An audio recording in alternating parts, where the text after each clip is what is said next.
and also known as to be a troublemaker. Alongside Olivia Shivas, I will be your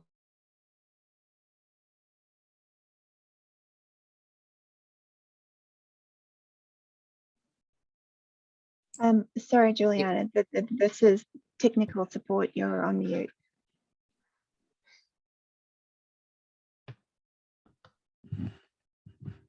Okay, now can you hear me?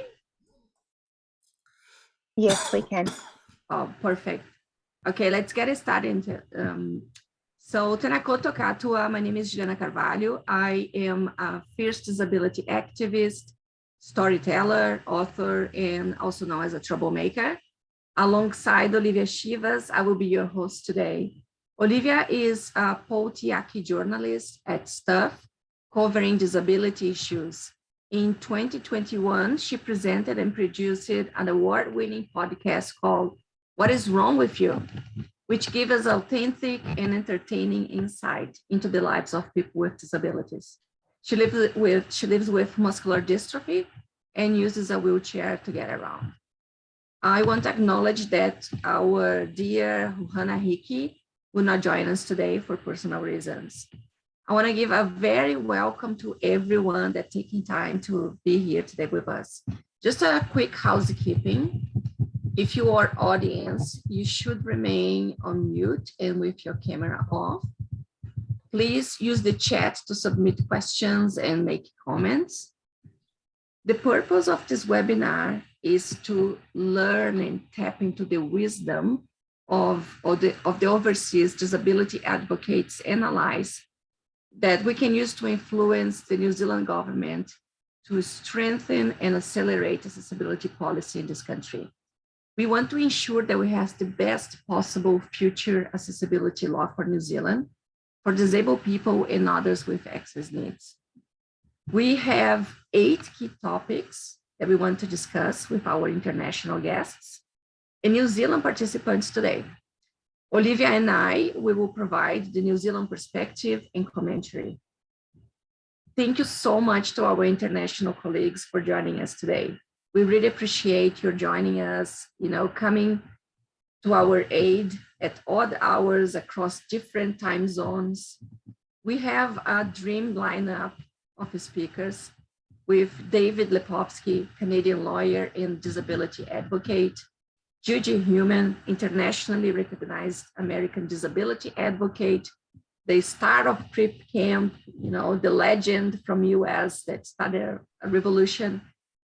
We have David Capozzi, former executive director of the US Access Board, Michael Fox, director of Access Australia and chair of Rights and Inclusion Australia, Gerald Klein, human rights advisor for the Human Rights Council based in Geneva, and Catherine Norton. I don't know how to say her name. She didn't want me to teach me how to say her name, but she's the director of the European Disability Forum.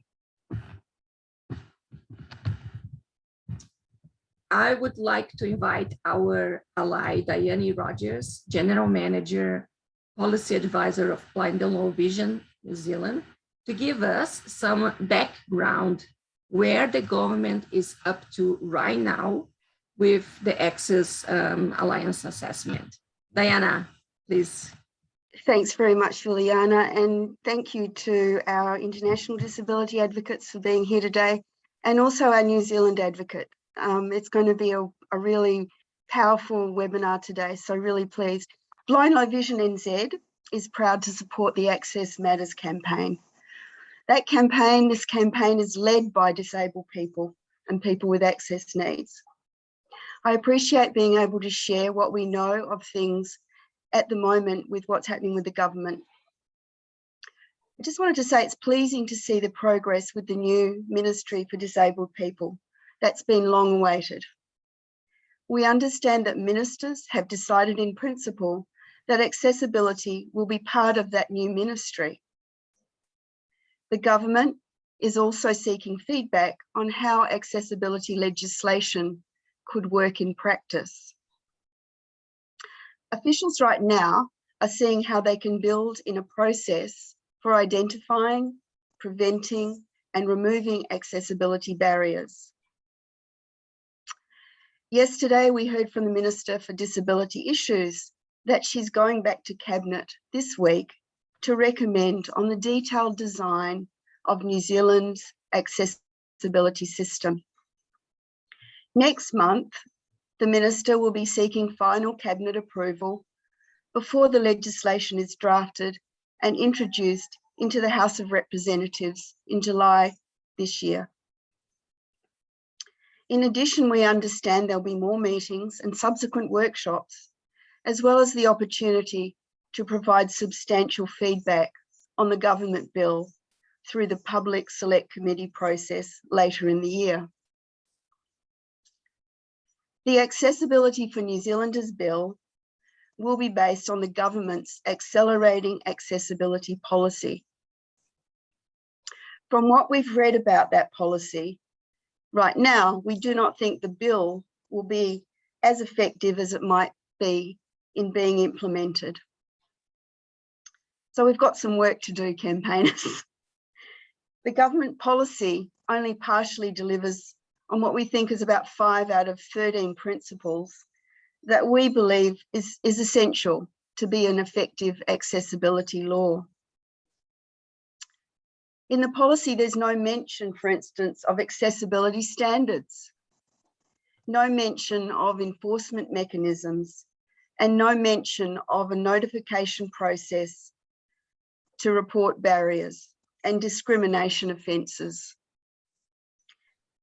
We believe these details are needed in a legislative framework to create a fully accessible New Zealand, where disabled people and other people with access needs have an equal opportunity to achieve their goals and aspirations. This has been long waited for, and we want to see this opportunity to create that future that we've all been working so hard for. And this goes back decades and decades of effort of disabled New Zealanders. Right now, we can only see a coordination model, and that's a model to coordinate government. We don't think at this point we need a law to tell the government what it should already know and be doing already.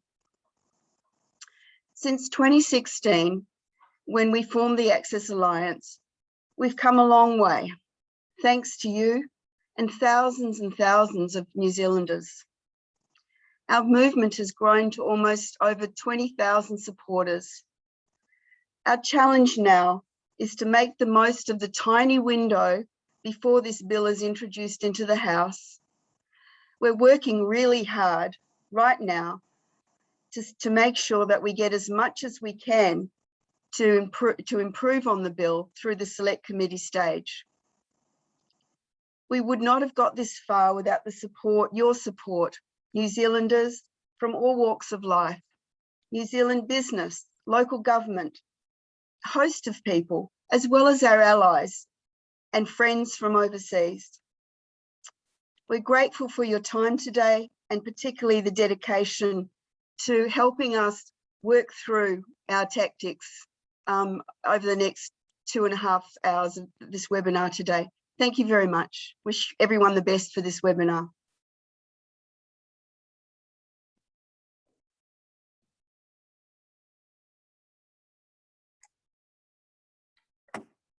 So I think I am up next. Hi everyone, my name is Olivia Shivers and I am calling in from the staff office in Tamaki Makaurau or Auckland. So I just want to thank again all our guests for joining in from all different, I think we have 6 different time zones on this call. So we just really appreciate all your time and I'm so looking forward to learning from what you've got to share. So our first topic is getting government to listen and do what's best for disabled people and for all New Zealanders. So as it's been previously mentioned, the government has committed to introduce the Accessibility for New Zealanders Bill in July 2022. We have from now until July, so a few months, to campaign for stronger accessibility legislation. So first, I'd like to ask some of our international colleagues to share their experiences of advocating to improve on accessibility policies and laws.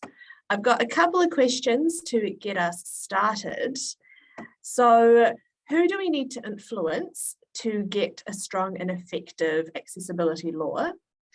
And how do we make sure the needs of disabled people and others with access needs are actually front and center of the legislation and how it's implemented? So who do we need to influence and how do we make sure disabled people are at front and center? So should we just go through the panelists? Let's start with David Lepofsky. Good afternoon from Toronto time. It's an honor to be speaking to you and to all those folks in New Zealand. I love and miss your country, and to my colleagues around the world, it's great to be able to connect with you. Excuse me, David, could I just ask you to put your camera on, please? Oh, sure. My Thank you. apologies. Okay. Did that work? It worked for a moment. If you could just try again, perhaps toggle back. Okay, I don't know why it's not working. Just That's it. Thank you. for the benefits of those visually impaired like me, I am sitting with a screen background of the bridge of the Starship Enterprise. Why? Two reasons. I love Star Trek, but also this is about steering New Zealand into a bright future that may seem like science fiction, but we can make it real. Who do you need to influence over the next time? I'm going to suggest multiple targets. Number one, you need to target key members of the government caucus who can make a difference, including the Prime Minister's office. In fact, most importantly, the Prime Minister's office. The second thing you need to target are senior public servants. They give advice. They don't make decisions, but it's important to try to find out from them what, if you can even find it out informally, what the holdback is and why there's such reluctance to put teeth into this legislation. The third of four targets that you need to aim at very quickly are some opinion makers in the media. You need a couple of newspaper columns that are going to support you, or some airtime on Radio New Zealand and so on.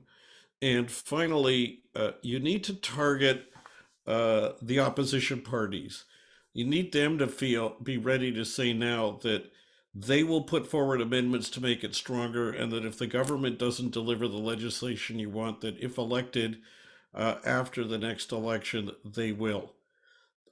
So back to you.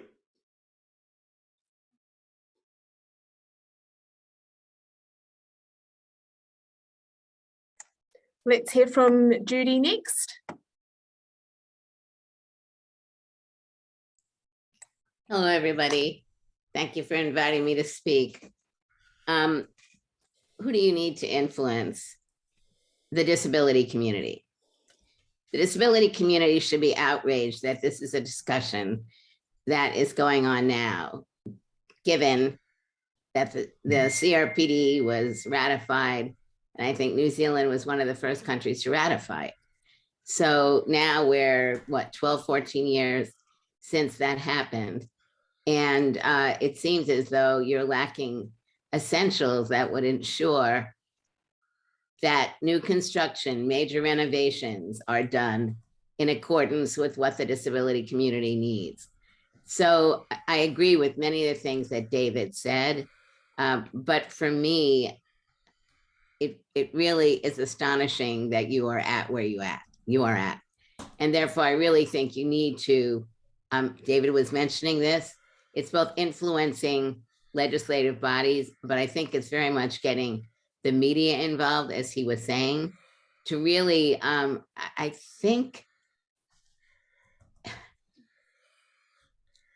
there need to be powerful stories about the absence of accessibility, of standards and enforcement, and what it means to disabled people and family members and temporarily disabled people on a day-to-day basis. I mean, personally, I think the gloves need to be taken off because I just think it's intolerable.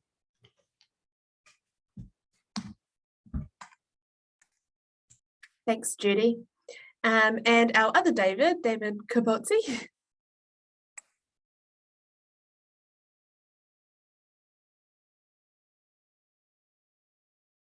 I think you're still on mute, David. Thank you. Let me just give you a couple of examples of things that we did in the US around the development of the Americans with Disabilities Act. A couple of things. First, I think it's important that you educate people with disabilities about the principles that you're striving for. One of the ways that we did that was the development of what we call disability diaries. And people would keep a diary of examples of discrimination that they faced or barriers that they faced. And then those were all collected by a task force that was headed by Justin Dart, who traveled literally across the country, every state in the nation, I think twice, at least twice, and held hearings to get information from people with disabilities and their families and collected all of that. And then in a very moving moment, at one of the hearings before Congress, Justin came with boxes of disability diaries and explained what some of the issues were that people were facing. So that's one strategy. Another is what we found to be very successful, I think, was stories.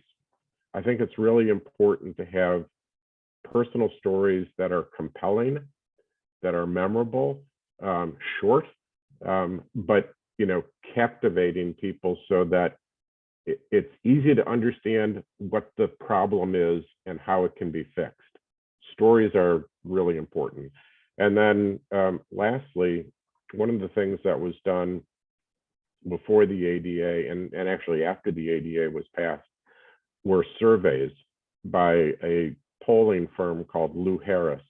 And they surveyed attitudes of the public about people with disabilities and accessibility, and that was very helpful in showing that there was broad public support for legislation, and then after the law was passed, to implement the legislation. So those are just some strategies that worked in the US. If I could ask David a question, because the ADA was in 1990, but issues around access started decades earlier. So I'm just wondering if you could briefly, I know you're going to talk about some of this later, but I think a lot of the momentum in the United States started after the Second World War, when disabled veterans really took this issue on. And so do you want to speak at all about that? Sure. I mean, it's a long history. Our history with disability accessibility didn't really begin with the ADA. It began, as Judy said, post World War II, returning World War II veterans who had a disability. Many of them were spinal cord injured or amputees. The first curb ramp was because a veteran returned to Kalamazoo, Michigan, and people in the community put in a curb ramp so that he could get around in his wheelchair, and that was 1947.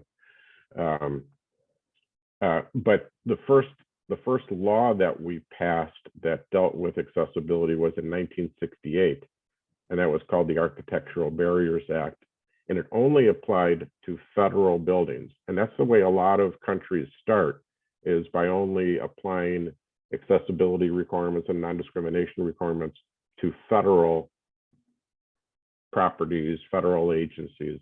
That's how we started, and that was 1968. And that's actually one of the reasons why the ADA doesn't cover the federal government.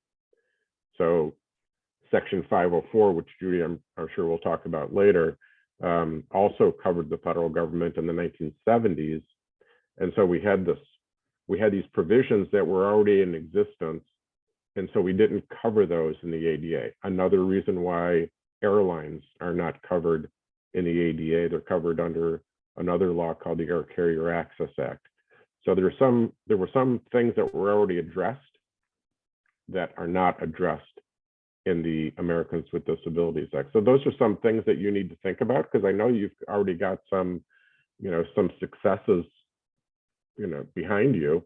And the question is do you incorporate those into the legislation and kind of double down?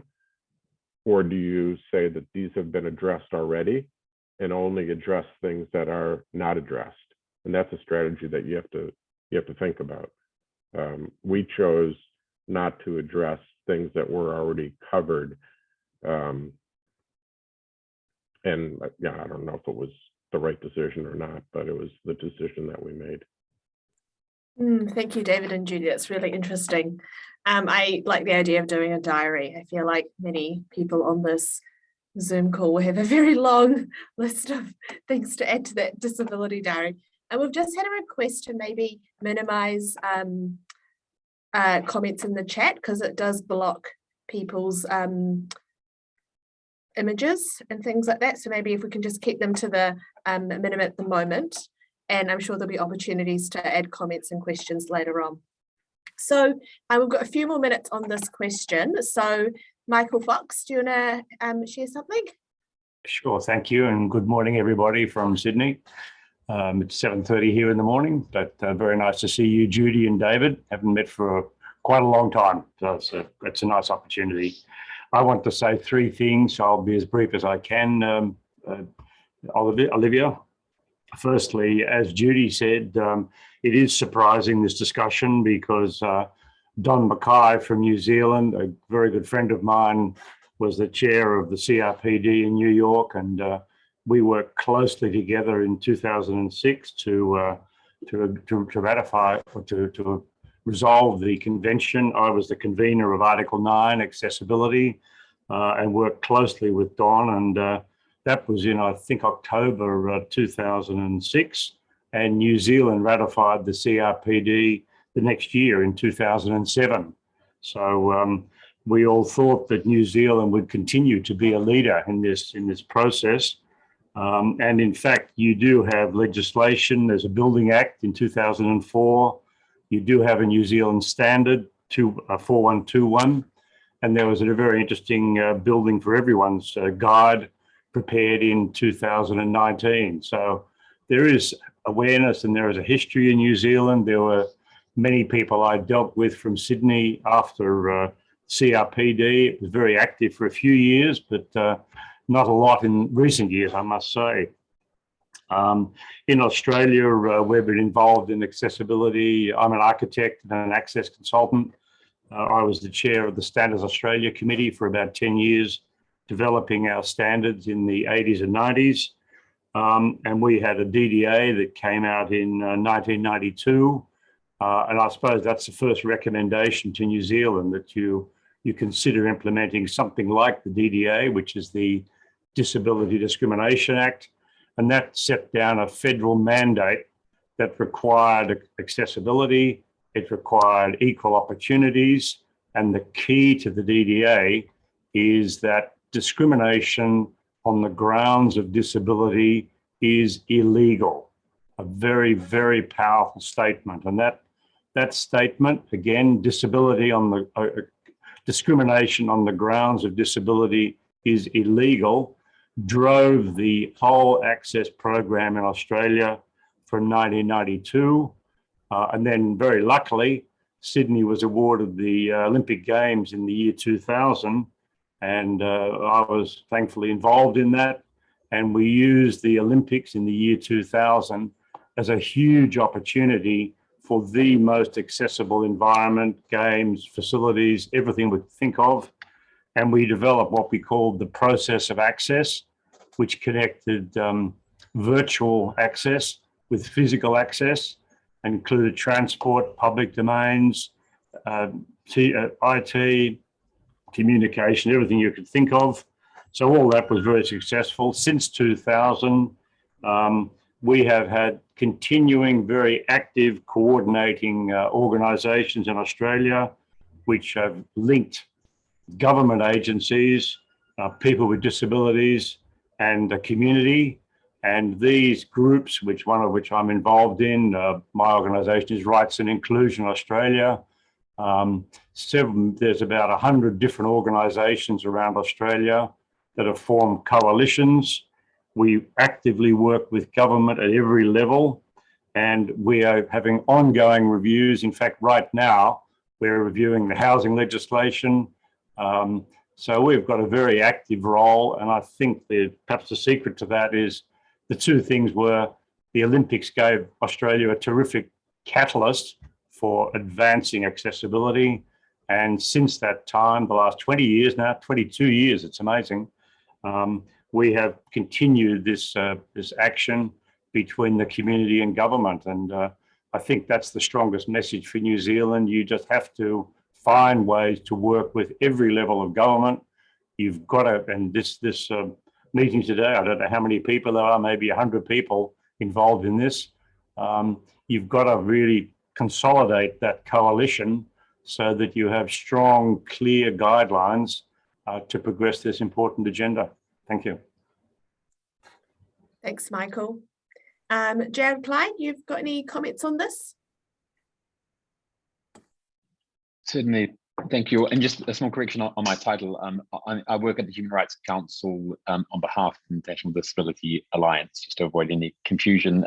I also used to work for the New Zealand government in the Foreign Ministry for 15 years or so. So from that perspective, rather than the who, which I think has been quite well identified already, I'd like to briefly focus on the how. As some of you, probably all of you know, New Zealand has its CRPD review in August this year. That's scheduled, at least, assuming it goes forward.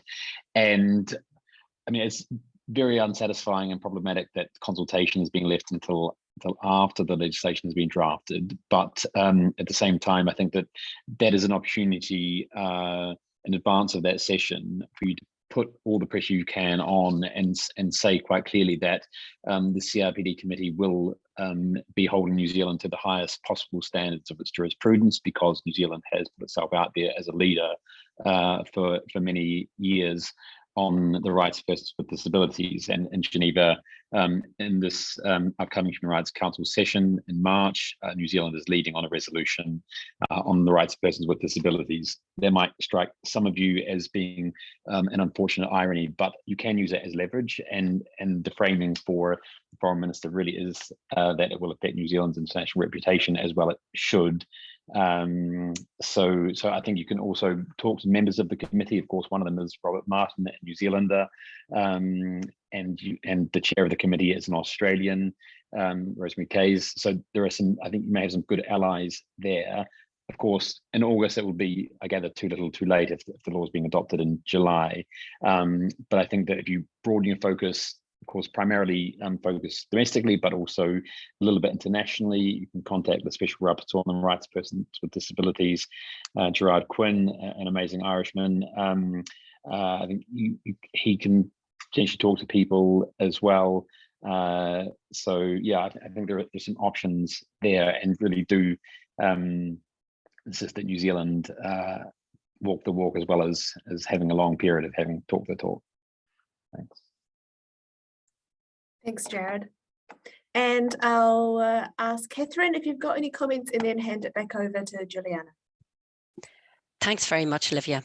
And it's really nice to see you all, and I'm really happy to be part of your event.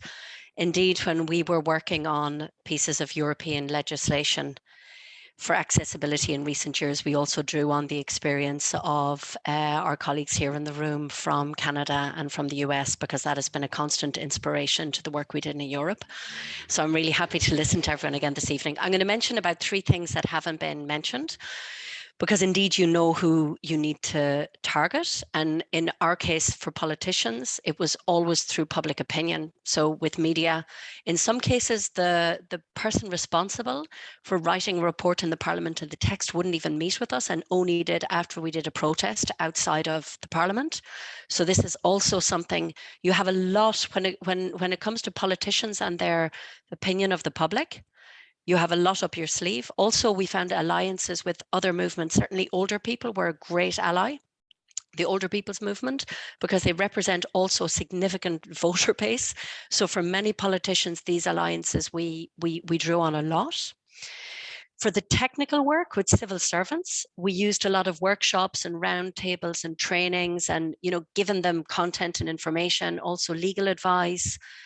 We had pro bono lawyers who helped us with, problems with European internal market.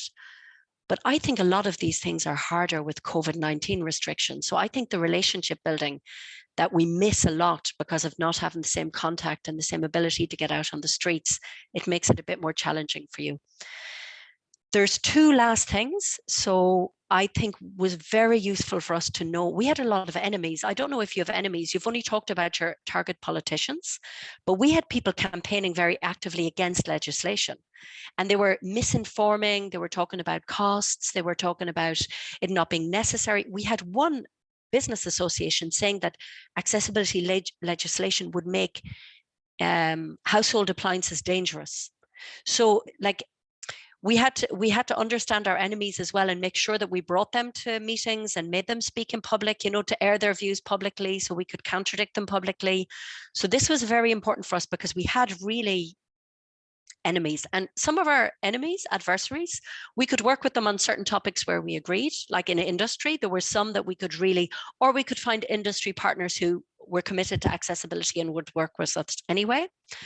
And the last thing is that I think maybe Jared was referring to using the human rights instruments. I think this is very useful. It's also maybe between civil servants in government, it may be that the New Zealand officials need to speak a little bit more with their counterparts in the US or Canada or Australia about what they've put in place and how they do it.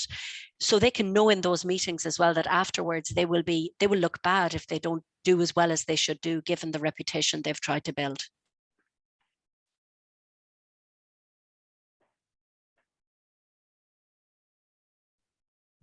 Thank you so much. Oh, you want to something, Dave? Could I jump in? Yeah, Catherine mentioned a couple of things that I just wanted to emphasize. So in the U.S. before the ADA, we had a long history of civil disobedience. There was a group called DAPT that would protest about non-accessible buses. We wanted lifts on buses. Now it's all low-floor buses. But that made a huge impact. She also talked about our enemies. One of the strongest opponents of accessibility in terms of transportation was Greyhound. And I can remember this one time we knew that they were going to come to a hearing in the Senate and testify about how expensive it would be to put a lift on a Greyhound bus. And we had a letter prepared before the hearing because we knew this was going to come up from a manufacturer who could put a lift on a bus for $12,000. And so Senator Harkin asked, so if you put a lift on a bus for like say $12,000, would that be okay? And they said yes. And he goes, good, I have a letter here. So things like that, strategies like that where you know what your opposition is going to say and then try to rebut those, it's really compelling. Thank you so much, David. That reminds me of a story. When I moved to New Zealand back in 2012, I was working for the Health and Disability Commission. And at the bottom of the building, there was a brand new agency of the biggest bank of New Zealand. And it wasn't accessible.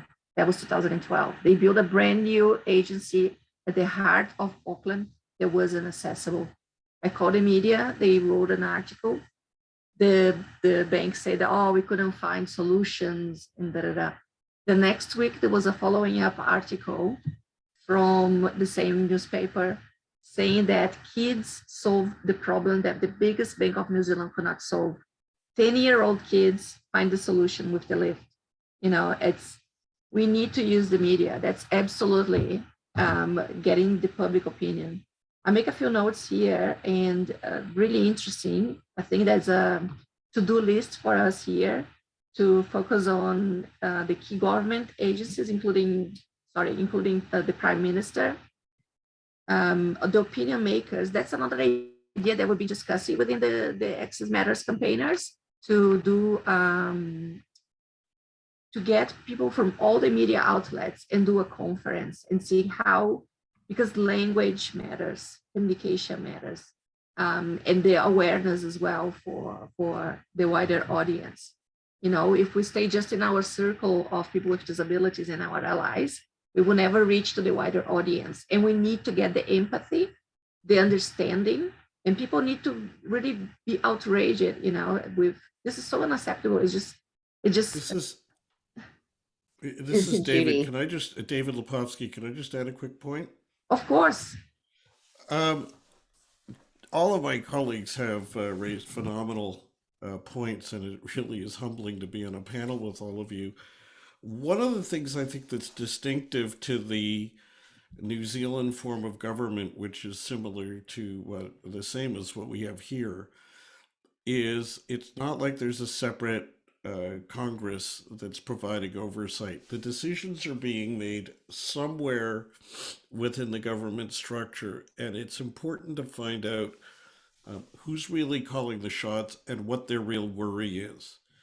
And because New Zealand is a small enough country, and you folks know enough people, it's really important to use word of mouth to find out whether some political staffers or some reporters have gotten the inside word on it, and find out what's holding them back. If they're saying we're worried because of some business group, the Labor government doesn't want to stick its neck out politically, then you need to get a business group to answer that and quell that concern. If they're saying it's a concern over budget, like, you've got to find out, apropos the point is find out who your enemies are. You got to find out what the arguments are being made against you. And unfortunately, because you've got a majority government, that could be buried within the public service telling the politicians to go weak, or it could be coming from the Prime Minister's office, or it could be coming from the minister. And you don't really know, or somebody that's holding the minister back. And so you need that information. Because it's a small enough country, you folks should be on the phones or otherwise trying to find out what the story is, because that will help you answer your own question of who to target with, what to target them with. Back to you. Thank you so much, David, for your comment.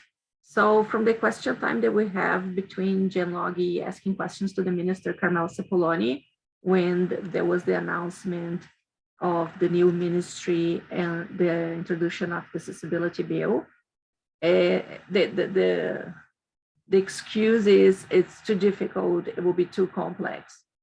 And we want to be complex because we need real change. We need like a real revolution. We need like a new legislation that will affect all the other legislations that we have in place right now that perpetuates disabling experiences for people with disabilities. And there's plenty of legislations. We need to end with systemic discrimination. Other points that were mentioned was, Judy said about that we're missing the essentials. Oh my gosh, we couldn't agree more with that. Having the accessibility legislation is the bare minimum to get started. You know, government needs to understand that the same way in Australia, discrimination on disability grounds is illegal. Lack of accessibility in itself is discrimination. Because if you have a job offer, right, open to everyone, but the place is not accessible, you're automatically discriminating all the people that need access to have access to that, you know, to the job opportunity. Anyway, questions from the public before we have a quick break. So if you want to make any questions to the panelists, feel free to put on the chat. And I have our Super Mila in the background collating the questions. So you can put the question and also say to which of the speakers you want to have that addressed by. Juliana, while they're going through the list, I would also like to suggest that you've got many countries now that have good access laws. And it would be valuable to ask various countries the benefit of these access laws. And I think also to potentially engage with business communities and others to find out what they believe is valuable about these access laws. Because it's so commonplace in countries like the US. There are exceptions. People are fighting, things don't always get done the right way, absolutely. But one of the organizations that David was talking about, Capozzi, earlier was ADAPT, and the group that they were fighting against was the American Association of Public Transportation, who vehemently opposed public transit. But in 2010, presented at an international conference that was hosted by the US Department of Transportation about the value of accessible transportation. And so people like that who can be brought in, who can talk about why they were opposed and what made them change and why they believe this is important now. And I also want to underscore again what David Capozzi said about the issue of stories. And I think the stories need to come much broader than the 133 people that are on this call today. I know many of them belong to organizations, but they need to be simple stories. I couldn't go to my local public school because I was denied a job because, whatever, they're very simple stories. We need to make it more complex because I think, you're all having a proposed law that you want to put forward is really important. What do you want? I think you need to come together with what do you want, and then get legislators to come out opposing what you want. You can be working with them on the drafting. But I think you all need to be putting yourselves much more directly in the driver's seat. Absolutely. When people say there's a lot of, opposition from all the cost, focus on economic growth that we're going to come out of this, that if we have accessibility legislation and standards, that will create a new industry, like a new sector. It will be good for economy. Okay, we have a question here from Elise, wondering how we can best leverage these wonderful international supporters to help us advocate to New Zealand government and media. Would you like to speak to that?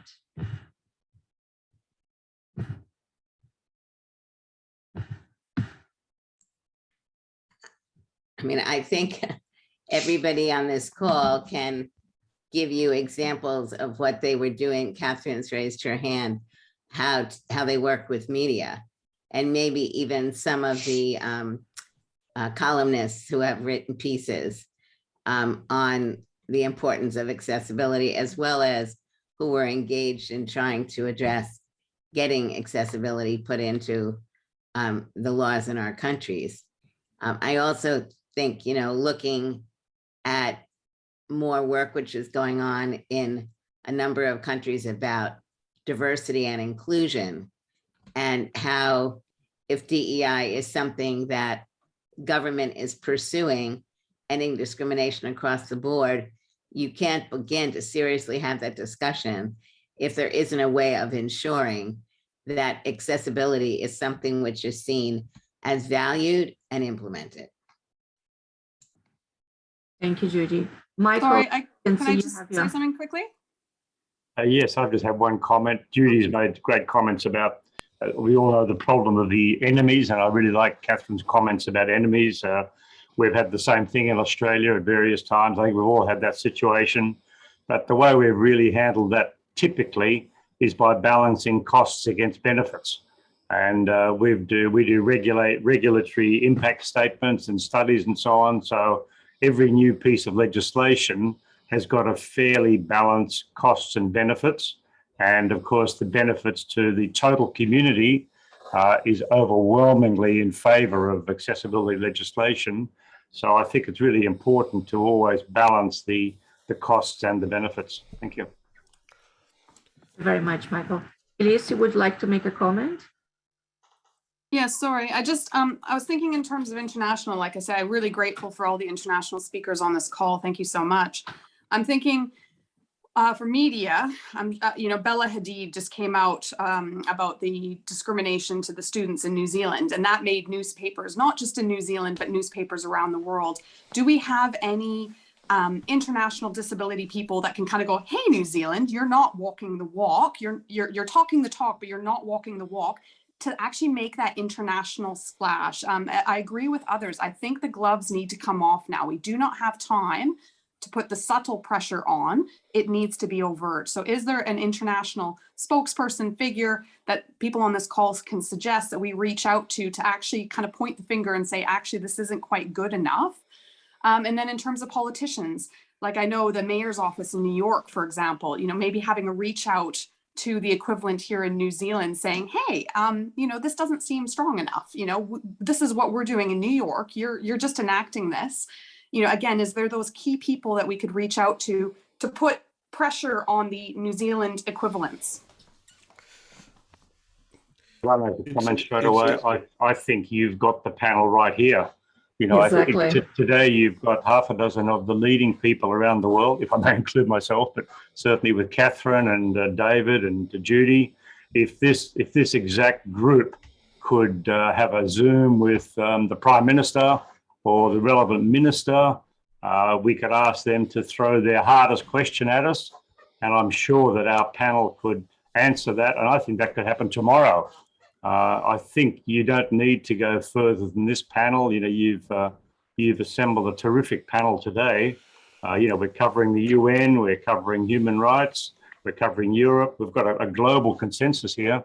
And I think we would, as a panel, I'd certainly be pleased to be involved in a session with government to press this case and answer and ask them. I think we should ask them, give us your hardest questions, see how we go. I think we'd all be pleased to do that. Thanks. It's David Lepofsky. Sorry, go ahead. Sorry, no, this panel is part of our strategy to get international attention, because we've been doing everything domestically that we possibly can. We presented stories, we did protests, we made a lot of the suggestions. We already done it without, having the success. So this panel is part of this strategy to tap into our international community to put pressure on New Zealand government. It's David Lepofsky. Can I jump in? Of course. I absolutely love Michael's idea. I mean, I think what you want to do is write an open letter to the Prime Minister saying that you've amassed a bunch of folks who are prepared to donate their time and would be happy to answer the Prime Minister's questions, and they can have Cipollone on the call, and it doesn't have to be public, whatever, but let's have it. And you could, the common message will be what they're proposing is not going to do the trick, but there are ways to do it right and to do it cost effective and to do it in a successful way. Let me just go back to the question you asked earlier and offer you just a couple of quick thoughts with respect to how do you get the media. My thoughts in rapid succession are these. Number one, the media do not cover issues. The media cover events. So you need to structure an event around which, whether it's an individual facing an individual barrier or whatever, then that becomes, you catapult that into your message. If your recurring things are, here's a barrier and their bill won't fix it. Here's another barrier and their bill won't fix it. Here's a barrier that would be easy to fix and their bill won't fix it. Here are barriers they're about to create that could be prevented and their bill won't fix it. That kind of strategy works. A core thing that I would encourage, just two other quick thoughts. One is that we are used to thinking of media as organizations that cover things. We bring the facts, they decide whether to cover them. It's actually a persuasion exercise, and it's a dance. It's kind of a dance of a back and forth, and you need to find report. If you try to go in at the assignment editor level, your chances of getting in are minimal, but are less, I should say. If you try to go in at the editor level, asking for a meeting with editorial boards and so on, In fact, we could probably help you with that too if you wanted to offer a round robin of us talking to, for example, a couple of editorial boards. That too could help. But the last thing is, there is a core message I think that you might want to hook onto to give this some new edge, and that is coming out of COVID. Coming out of COVID is going to mean two things. Number one, all the talk about building back smarter. The where things are looking here in Canada, we're looking at building back inaccessible. And we're using or marshaling arguments under our legislation to say that's a bad thing. But to warn them that this makes it not just a, hey, we have barriers. Hey, we're about to create new barriers as a part of coming out of COVID. And that's got an edge that would make people sit forward and listen. And related to that, if you can link it to tourism, as COVID comes to an end, New Zealand is going to want to open its borders again to tourists, but New Zealand is not a particularly good destination for tourists with disabilities, and there's upwards of 1 billion around them. So the question you use on the Prime Minister is, do you want New Zealand to have the access to a market of upwards of 1 billion tourists with disabilities? Don't you think that would be more helpful to New Zealand's recovery from COVID? So if you, and that may get some editorial writers going in a way that they've not thought about it before. Back to you. Thank you so much, David. We need to do a quick break, 10 minutes break. I just want to say, like, personal story. I'm having to have shower in the backyard because there's no accessible housing. So, and that's just like someone that is well educated and should have, like, it's not that I don't have the means. It's just that it's no option at the moment. And there are thousands of people that are in similar situation. We're going to have a very quick break, 10-minute break. If you can move your body, let's get our brain wake up, and we get back in 10 minutes.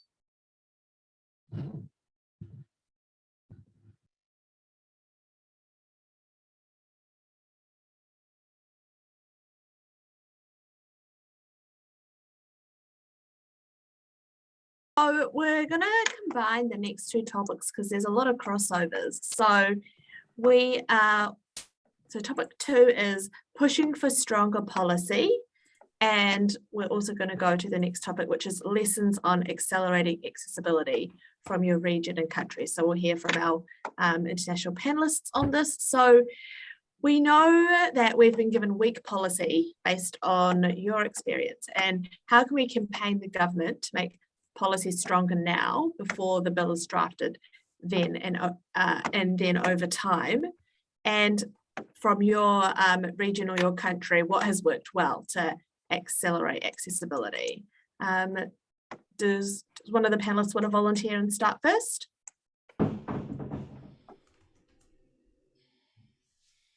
I'll start. This is David. Can I have a go at that? Is that all right, Olivia?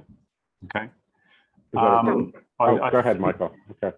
I'm sorry. I think the thing that's worked best for us is, I think has been said by many of the panels, explaining the reason and the benefits of what we're doing. And to really make that explanation work, we've developed what we call a process of access, which means that access is a process from communications to information to IT to public domains to transport to buildings to services to equipment. It's a whole process. And we've done many programs where we've explained that process of access so that we say that you take what we call a holistic approach, that you're not just talking about we're not talking about an accessible toilet, for example. We're talking about an entire process. And many of our workshops and sessions have been with people with a range of disabilities, more or less as Judy said, just saying, Judy, please tell us what your day's like. And it's an incredible question in a workshop, because you'll get someone who'll say, well, it takes me 3 hours to get up and get ready to go anywhere. It takes me an hour and a half to get a taxi to turn up, etc. And you really people start, and perhaps at government level, really realize the complexity of accessibility and how important that holistic approach is, that if the information doesn't work and you can't even call the taxi, you can't get it to the transport. If the transport doesn't work, you can't get to a job. So I'd really emphasize the importance of having a holistic approach and talking about that process of access. I think it makes it very understandable, particularly when it's demonstrated by people with a range of disabilities, about that process, their personal process of getting through the day. Thank you. It's David Lepofsky. Want me to jump in? Yeah, go ahead, David. Okay. Well, I can't list like all the ingredients, but let me give you a couple of high points to think about. The first thing that we have learned is that legislation has to provide specifics on what the government implementers need to do and timelines when they got to do it by. Because a law like our National Accessible Canada Act that just says the government can do things, but doesn't say they must do things and when they've got to do it by to implement it, doesn't accomplish much other than getting people frustrated and creating delay. And in fact, in national hearings on our Accessible Canada Act in 2018, 2019, that was something that resonated with the disability community, the opposition, the media, the public. The idea of public servants who can do it whenever they feel like it, if they ever feel like it, very quickly boils down to kind of a farce. The second thing is one-stop shopping enforcement. Now, I know in the States they don't do it this way because it's a huge government with different agencies having responsibility in different areas. But we have found, at least within Canada, and I think the smaller you get, and if you looked at Israel, you'd see the same thing. And New Zealand is certainly smaller than Israel and smaller than Canada in terms of population and size. You need one expert enforcement agency. When I read the paper that you sent out for this that said that the government's looking at simply adding some sort of accessibility mandate to different agencies or enforcement bodies that have other regulatory rules, that's a formula for failure on two fronts. And I'm going to present it to you really quickly now in a way that you could present it to government, the media, the disability community, and I'm hoping it'll resonate. And we've learned about this. First, it tells people with disabilities, you are going to have to throw spaghetti at the wall to figure out where you go to file a complaint and expect to be kicked from one government department to the next. And that's like, everybody gets it that that's really bad. The second thing is you want to get away from enforcement bodies that already have ongoing relationships with particular sectors of the economy because they're going to be leaning in their favor. And the third thing is you don't want to have to educate multiples of enforcement bodies in a small country like New Zealand on what accessibility requires and how to enforce it. In any country, but particularly in a smaller country, it makes a whole lot more sense to have one crack team that's responsible for that and that can handle that across the board. The final point, and there are millions more, but I don't want to monopolize time and I want to leave time for my colleagues to give their perspectives. But one of the messages that we've learned is to emphasize that a core principle should be that the government should never use public money or allow anybody else to use public money to create or perpetuate barriers. Now, when you say it that way, people out there will immediately nod their head and go, well, of course not. But then you turn around and you can say, but their legislation or their plan doesn't require that. It won't effectively enforce that proposition. So those are just a few ingredients I'll offer you kind of upfront. Back to you. This is David Capozzi. If I could go next. I just wanted to talk about kind of how we developed the Americans with Disabilities Act is very much like what you're doing. So we started with principles to help us in the for the occasion when we knew that there was going to be a tough decision to make. So we started with principles like make requirements measurable, assign timeframes for progress.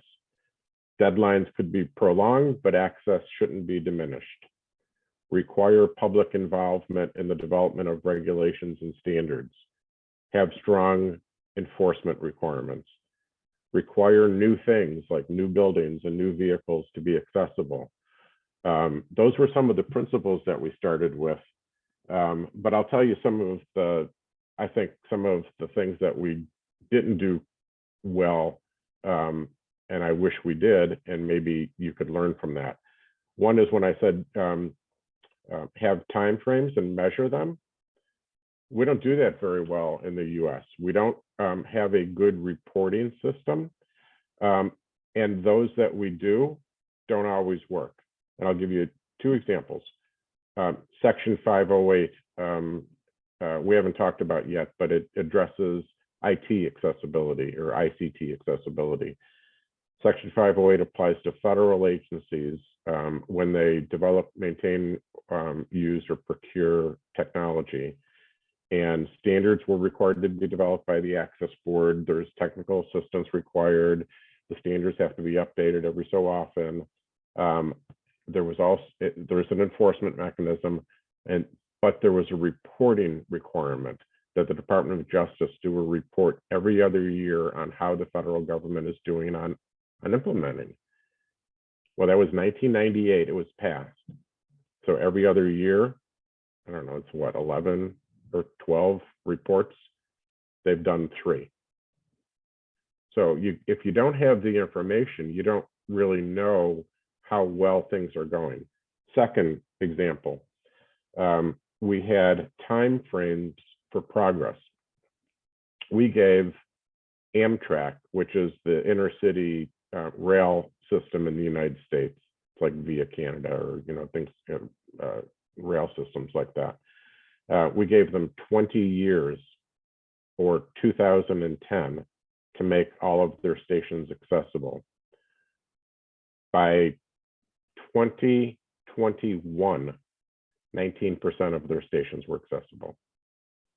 So even though we gave them 20 years, did they do anything? No, they made 19% of their stations accessible. And here we are, almost 30 some years later, and we're having to fight an uphill battle because the data wasn't available and people weren't holding organizations accountable. So it's important, I think, to have time frames, but it's really important to have data that you can use to hold people accountable and then actually do that. Those were things that we didn't do well enough. And then I know Judy wants me to talk about the Access Board. So one of the things that I think worked well in the US is there's an independent federal agency called the Access Board that I used to be executive director of, that consists of 25 members. There's 13 people from the general public who are appointed by the President of the United States to serve on the board. And then there's 12 federal members, very senior members, kind of like a ministry level. And they are responsible for developing accessibility standards for everything you can think of. Buildings and facilities, transportation vehicles, stations, IT accessibility, medical diagnostic equipment, everything you can think of. Children's playgrounds. Playgrounds, the great outdoors, swimming pools, yada, yada, yada. And they have a requirement to provide technical assistance on all of those guidelines and standards that they develop. And it's been I think it's been a good model of good government. And as a result, at least 2 countries that I know of have replicated the system. Poland created a Polish Access Board, they call it the Accessibility Council. And Chile recently created the Chilean Access Board, which they call the Universal Accessibility Council for People with Disabilities. And I can give you more information offline about how how the Access Board worked and how these other agencies were created. But I think it's a model you might want to look at. Can I go next? Go, Judy, and then I think Jared has his hand up as well. Sorry. So if I could carry forward with what David was saying, I completely agree that timelines are very important. I do, however, believe that laws are very important, because if you've got strong laws in place and the timelines are not being upheld, at least in the United States, there are ways of litigating against what they're not doing. So if there is no law, and then there's nothing to hold people accountable to. So I think we see in a country this large, of which obviously New Zealand is nothing compared to the size of the US, which is why I think it would be much easier. What we do see is that states then will sometimes pass laws that are stronger than the federal law, and that implementation will be done within states and local communities. So a question that I have for all of you, at some point I would appreciate if it could be answered. Are there any parts of New Zealand where they have a good standard, where they are constructing accessibly, where they are doing what you want, that could be utilized as a model for what should be occurring across the country? If there's anything like that, I think that could be really, really very important. And I think another point may be to look at in Europe and here and maybe Australia with some of the provinces, and Canada, again, to look at this model of communities that are doing a good job on implementing. Because I think, the smaller I mean, you have a reasonably large geographical area, but the smaller the space that you're looking at, the more readily it's possible to be addressing issues of access and compliance. I really want to emphasize another point that David Capozzi made, and that is around technical assistance. I think technical assistance is something that we do reasonably well in the United States. It's linked to many, many of our pieces of legislation. And I think it's really important because effective technical assistance, like we have regional ADA organizations. We have a national job accommodations network. We have the Access Board, which if you go and look at the Access Board in the US, and I'm sure in Australia and other places, you can see the kinds of information that are put up there. And I think that's really important, to be able to demonstrate the work that the laws are resulting in, the TA that is being given formally as TAO reports, which are being written, which provide, specific information about how to deal with issues. Thanks, Judy. It's interesting you ask if there are any particular regions or areas that do accessibility really well in New Zealand. And I don't think nothing really pops to mind, because I think our general accessibility, the laws we have are national rather than kind of regional. And I was talking to one of my colleagues and they were asking me, oh, can you think of any really good accessible restaurants or eateries? And I couldn't really think of one that was 100% fully accessible. Either maybe they did have an accessible bathroom, but they didn't have mobility car parks, or they may have mobility car parks, but then some of the tables were going to be too high for someone in a wheelchair. So it was, it was a tricky one. I mean, you're not that far from Australia. It's a joke, but I kind of think you need to take the entire disability population and send them for a month to Australia and look at what they have to see what they don't have, or ship some of them over here or to wherever to see what it is we're talking about. Because to me, I think one of the issues is people don't have a vision of what this should look like. And if they had a vision of what this should look like and what other people have, I think that would put fire underneath some of the bellies. And I'm sorry, I am beyond speechless for this entire conversation. It just, when I first heard about New Zealand decades ago, people talk about it as a model for healthcare and many other things. So it's just kind of a natural assumption on my part that things like schools, hospitals, public buildings, etc., of course they'd be accessible, you know, but so I think there needs to be, I can't say it enough, a way of giving models, not just, I think it's got to go beyond people's stories, because I really feel like people in New Zealand don't know what it should look like. You know, what is what you want? What experience should people be able to expect? Not that they have to beg for it. They should be able to expect it. It's really true. Thanks, Judy. Jared, sorry, you've had your hand up for a while. Do you want to go next?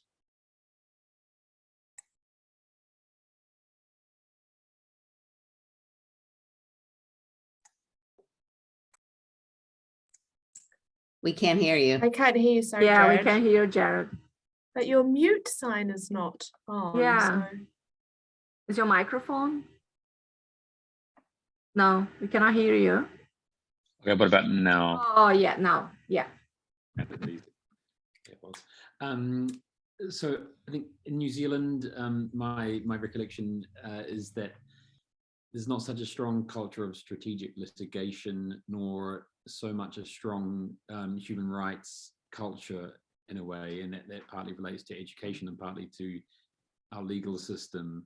And I think, I mean, there's not time to develop that in the next few months, of course, but in the longer term, I think that, for example, using the option protocol to the CRPD, we acceded to that just prior to Robert Martin's election, and perhaps many New Zealanders are filing complaints. If so, great. I know they take a long time to resolve, but exploring New Zealand domestic litigation as well, I think it is well worth doing, just as a matter of strategy, and it's something you could indeed advocate for in the context of the legislation. Along the other list of things is for accountability measures. My sense is that the Health and Disability Commissioner, you know, is kind of quasi-judicial or sub-judicial and is not adequate. I forgot to mention earlier in terms of those individuals to speak to. Our Human Rights Commissioner, Paul Hunt, is fantastic. I don't know what he's like on the rights of persons with disabilities, but there's of course also the Disability Rights Commissioner, Paula Tesoriero. So there are people presumably that we can use and may have ideas for improving bad policy. And I think back to my time as a bureaucrat. I'm not familiar with the legislation, so I should say that, but if it's possible to come up with a fairly short, simple list of priorities, you know, a brief explanation, the key flaws in the legislation, the key gaps are X, Y, Z, they can be resolved by doing ABC, and here, you know, even drafting amendments, right? Draft amendments that you can send to politicians for proposals. So it becomes quite technical in a way, but I guess that's the work in front of you all in the next few months. So I mean, it can't be just a general, this law is inadequate. You need to get right into it, I think. And you know, I'm sure there'll be plenty of help from around this virtual table if you need it. But yeah, I do think that prioritization and keeping it quite I mean, I don't want to say realistic or pragmatic, but it needs to be rights-based, but it does need to seem sellable to also to the wider public. Thanks, Jared. We have Michael with his hand up, and then Catherine next. Thank you, Olivia. Look, just a couple of comments picking up on this session, which was going to be talking about enforcement and timelines. David in Canada talked at the start about the enforcement process, and a model that you might find useful in Australia is we have the DDA, which requires discrimination on the grounds of disability is illegal. To make that operational in Australia, the DDA set up the Australian Human Rights Commission, which has got offices all around Australia, and anybody in Australia can make a complaint or a comment about any form of discrimination. It is unlimited, and that Australian Human Rights Commission has driven our legislation since 1992. It's a one-stop shop. Anybody can go to it. It's very accessible, very user-friendly. And the way the Human Rights Commission works, somebody calls by phone or email or fax or text, whatever, or in person, and says, I'm concerned about whatever the issue is. Someone is assigned to go and meet with the service provider, talk about the claim discrimination, and find a way to resolve the matter.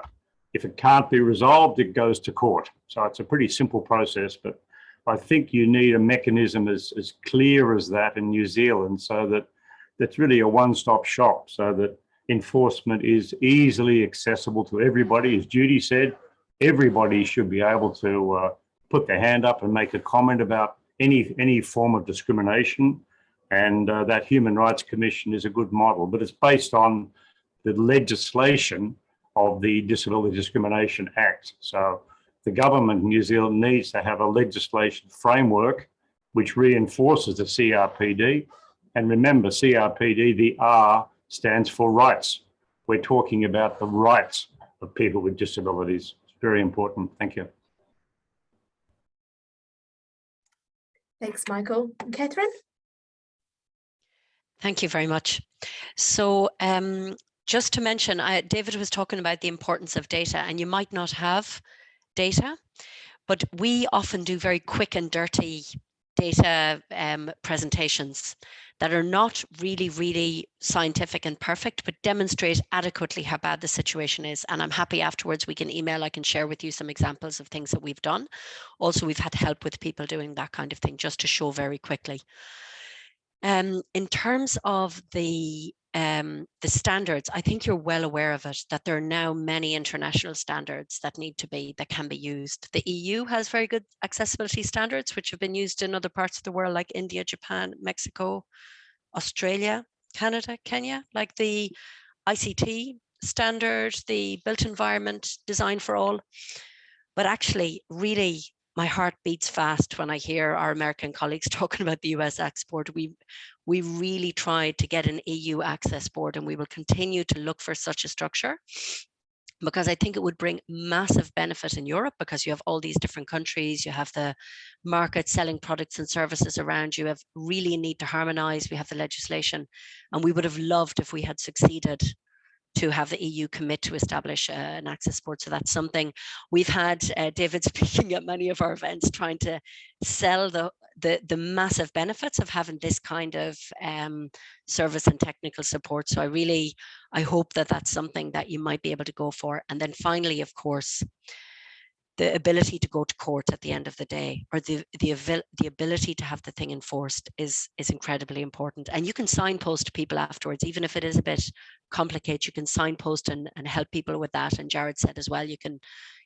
bypass and you can use the optional protocol.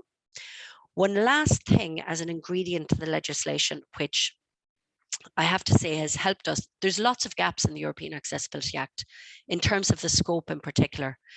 But what's been very good is the functional requirements can be applied in other fields. And you'll be happy, the colleagues who helped us with the development of the Act, to hear that they were automatically applied in the European ID card without us even campaigning for. In the EU, like, not to mention the war, but the COVID Green Pass, the certificate for traveling around, not in the original proposal, but after advocacy, we managed to have the functional requirements of the Accessibility Act included there too.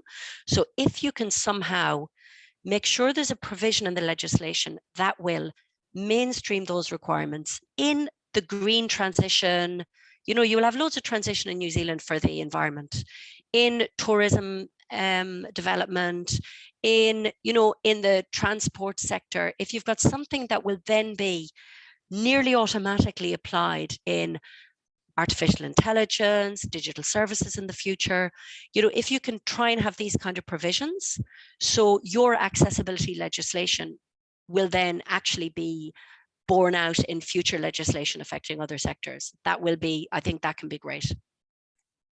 Yeah, thanks, Catherine. I think it's interesting you talk about how we can bring in accessibility elements into other legislation as well.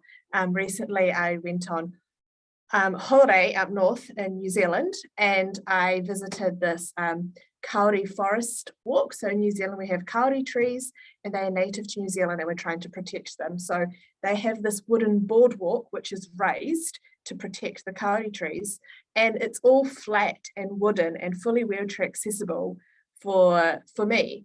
It was for me. So it was like a win-win, because it was protecting the environment, but it was also made wheelchair accessible. So there's definitely ways that can benefit lots of people, not just disabled people.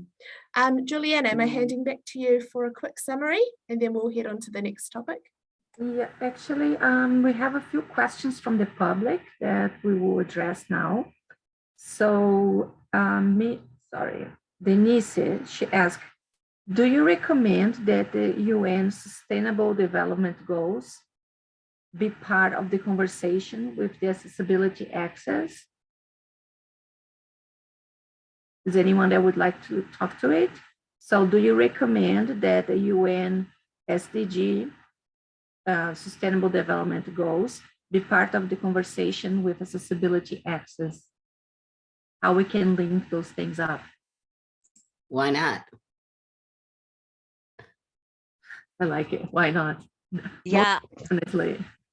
I think it depends on if the New Zealand government is really committed to them. So, and then it can help you build some allies if you have a minister leading on that, because it's clearly, you're right, you can really draw on the Sustainable Development Goals and the leave no one behind clause of that. I find here that the Sustainable Development Goals have become less of a political priority since COVID, and the COVID recovery investments are more of a hook. But if you've got a big commitment to the Sustainable Development Goals in New Zealand, then you can bring in new allies like this. Mm-hmm. I mean, I think the other issue is how you use them, because the language itself and the principles behind it, I think, is what is important. And when looking at the work that IDA and other groups had to do to get the SDGs to include disability in a number of the SDGs specifically, I think learning from them, what's been working, the ability to measurement, what countries are doing a good job on taking the SDGs seriously. And for this, it would mean that they also were including disability. So I think it's another tool. And if, as Catherine was saying, this is something that New Zealand is looking at across all the SDGs, or a few of the SDGs that relate to what you're talking about, that also could give you allies from government who are working on this and understand its benefit, and maybe don't really understand the CRPD and how these things are linked. Thank you. Any other speakers want to comment on that? Otherwise, we have another question here. So Sean said, disability is frequently mentioned in the work of basic income advocates.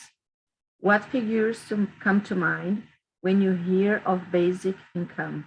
How is the association likely to shape people's perceptions of basic income? Disabled workers are more likely to face discrimination and poverty traps in employment, and basic income could be a necessary component of accessibility.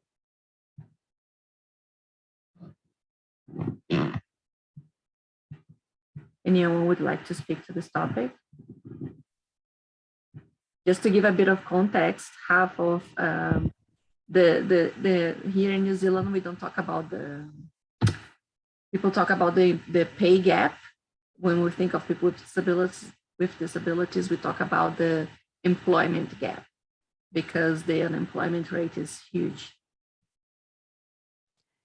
Can I say one thing on it? Because we're working on this issue of minimum wage and minimum income is a big priority in the European Union now. And so one thing, on some of our members really appreciate the basic income or the minimum income because of having uncomplicated access to enough money, you know, to live decent standard of living. One of the caveats that we have on this is that in nearly every European country, there's no separation between income support and disability related support. And in some European countries, people with disabilities, they have to spend 23,000 euros a year extra just to live. So, and I'm sure in New Zealand, you have similar things because of inaccessibility. You have housing costs, transport costs, extra support costs that you're paying for yourself, childcare costs. You probably have all these extra costs.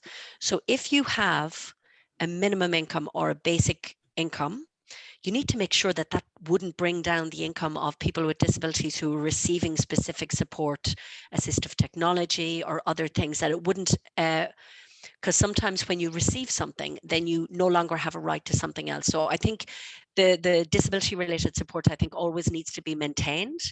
But I know that many people really appreciate the basic income because of taking away the complication, but I'm always just cautious because of the extra disability related costs. Again, I think we need to emphasize that New Zealand is 5 million people. So some of the issues that Catherine is talking about in Europe, and when you talk about this in the United States, I just scratch my head because the discussion itself is quite complicated, not even including disability. But I think, again, you know, if this is something that's seriously being discussed in New Zealand, then points that Catherine was making, for example, are not unique to Europe, but are true in many countries where you're eligible something that could deny you something else.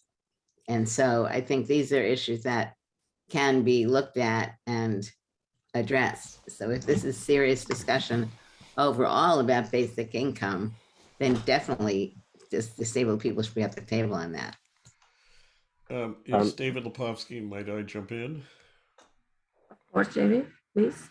Okay, I don't have a clean answer. I'm going to give you some tactical thoughts to bear in mind.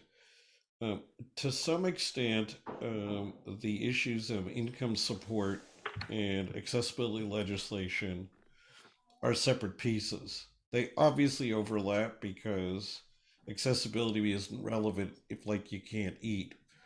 But also there can be accessibility barriers to getting income support. So for example, if there's an appeal process, if you're refused social assistance and that appeal process is laden with disability barriers, obviously accessibility is an important weapon you can yield. Where I am, there are kind of two coalitions. One is working on the income support disability piece, and the one that I lead is working on the accessibility piece. That's not any sort of disagreement or whatever. It's just there's only so many hours in the day. They're covering their piece, we're covering our piece, and we need both voices. However, it's also important to understand if you're thinking about how to organize people with disabilities, and that point's been made by Judy, by David, by Michael, by Catherine, by everybody.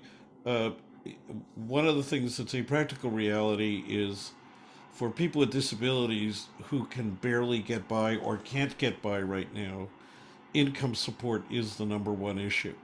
Talking about making our school system accessible, making our public transit system accessible, and so on, making our healthcare system accessible, while that's really important, it's also a chunk of time away, and people are concerned about what's happening, like getting to eat today and tomorrow. I don't have a quick answer other than you can't advocate for one and be unaware of the other, nor would you be.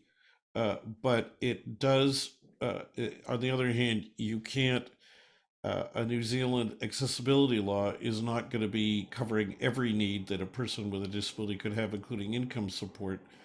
On the other hand, at the very least, it's important when you're talking to government to say, look, in advocating for this, we're not taking away from the fact that income support and a livable income is fundamental to people, so they can get to the point of benefiting from accessibility. Back to you. This is David. Not directly on point about income support, but employment generally. so the ADA is very broad in its scope. The first part of the ADA, Title I, deals with employment. Before the Americans with Disabilities Act was passed in 1990, about 2/3 of Americans with disabilities were unemployed. Today, about 2/3 of adults with disabilities are unemployed. So, you know, even though it was a central part of the legislation, it's a really tough nut to crack. So unemployment is still a very big issue in our country, despite the fact of having legislation addressing it. Again, if I could say, the beauty of a country of 5 million is that you theoretically can deal with things easier. When you look at issues like unemployment, we're looking at something which goes beyond accessibility. I mean, certainly accessibility and accommodations can be a big barrier to people getting employed if they need them to be successful. But I think the bigger issue is if an employer doesn't understand either what their obligations are or the benefit of. So when you're talking about 5 million people, you know, in disability, we're talking about different clusters. So those people like myself, and I presume David Lepofsky. David, did you have your disability when you were younger? I sure did. I was born partially sighted. Yeah. I'm now totally blind. So, you know, you've got, when looking at employment, the educational system that younger disabled people are going through. Is it equivalent to, is it integrated into, are students getting taught what they need to be competitive in the world of work? In a country of 5 million, I'm not saying it's easy, but it is easier. You may have national standards, you may have all types of things that in big countries like the US, we don't have. So there's complexities on these issues, but I think what we have seen, and I completely support what David Capozzi is saying, we are not yet where we need to be, but I think we've been moving, as have other countries, more things in place. Studies which are showing the benefit of disabled people under the DEI work that is being specifically done by companies to really do retraining of their staff on recruitment and the human resource areas. Strengthening of the voices of disabled people, because one thing we've seen a lot, and I'm sure this is not unique to the US, is many affinity groups that companies are setting up affinity groups that are focusing on disability, and that where that's happening in big companies like Microsoft and Google and smaller companies, you're really seeing the voices of disabled people having a much stronger impact within the organization, which is resulting in some more employment of people. So I think, you know, employment is a critical issue. Accessibility around it is critical, and it also needs a broader framework for discussion to really look at where are the barriers and who needs to be brought into this discussion and who needs to be held accountable. Absolutely. Michael, you have your hand up for quite some time. Yes, sure. Yeah, two comments. Firstly, back on, I think the topic was about income support. A reference that might be useful is the NDIS in Australia, which is the National Disability Insurance Scheme. It's been in effect for about 10 years. It now assists something like 400,000 people with a range of disabilities. And that started, it had political support. It's going through some dramas at the moment because of different government points of view, which is always another issue we haven't talked a lot about, how different politics can influence. You know, one side of government thinks it's a good idea, the other side automatically opposes it. So the NDIS has had a bit of a rocky road, but the principles of supporting people with a range of disabilities, I think, has been a great achievement in Australia. That's the NDIS. And the other just comment that follows on from Judy and David's comment about the importance of education and employment and so on. We've always said that access is a means and not an end. You know, I think a lot of people think that this whole thing is about creating an accessible ramp or a toilet, but access is simply a means to enable people to get to education, to get to employment, to get to recreation, to get to opportunity. So I think politically in New Zealand, it's also important to stress that point, that the access is not the end of the game. And it's interesting, when Don Mackay was chairing the CRPD in New York back in 2006, when we finally agreed to the whole thing, Don Mackay, one of his final great comments was, "This is just the beginning." It was a terrific comment, and the whole world, 150 or so countries were there. Unfortunately, not the US, and hopefully one day the US will ratify the CRPD. That'll be a great day, Judy and David. Thank you. Thank you so much. Yeah, you know, in Brazil, we have the experience when people have like a benefit and they are really scared of, you know, applying for a job, getting a job, and then losing the job, and then they lost the benefit. So there's so many things that we need to look at when facilitating and increasing the employment. We do. This is Judy. If I could just say one quick thing. Sure. So on issues like this, this again are barriers that all of our countries face. I think finally in the United States, what we are beginning to see is many more states that are raising income limits, asset limits. And so not to discuss it now, but I think this issue of working across country on particular issues is very beneficial for everybody. Thank you, Judy. Yeah, absolutely. I will put another question from the public, and then we're gonna get into the fourth topic. So from Kay, do panelists have good examples of laws or policies for part-time or flexible work options for larger employers? Many disabled people want to work, but haven't the capacity for full-time work. In New Zealand, decent part-time work is rare. Who would like to address this question? I can say something, Juliana, if that's so. In EDF, we published a couple of years ago. We do a human rights report series, and so we compare the performance of different countries in Europe on different elements of the convention. And the one on poverty and social exclusion gave us a lot of information about this, but I'm not talking now about companies, but certainly the country with the highest rate of employment for people with disabilities was Sweden, where there was a lot of flexibility. People were able to go back to work part-time while receiving disability-related support. So it wasn't an all or nothing situation. So this is worth looking at, I believe. And because we have the same situation more or less as David mentioned for the US, our human rights report this year will be specifically on employment. So really trying to dig into why, with all of the measures that have been taken and all the things that have been put in place, the anti-discrimination legislation, all of these things, why employment rates are not shifting. So this will be a focus for us in the coming period as well. Yeah, there's so many layers of things that needs to be done. Like as David, no, it wasn't David, it was Michael that said that this is just the beginning. Having the accessibility legislation will be just the beginning. It doesn't mean that because you have a legislation, everybody will comply with it. And there will still be a lot of work to be done in terms of education, awareness, changing attitudes. So yeah, we have a lot of work to do. I will pass now to Olivia so she can introduce the fourth topic of our discussion today. Great. So our fourth topic is giving effect to Indigenous people's rights in accessibility legislation.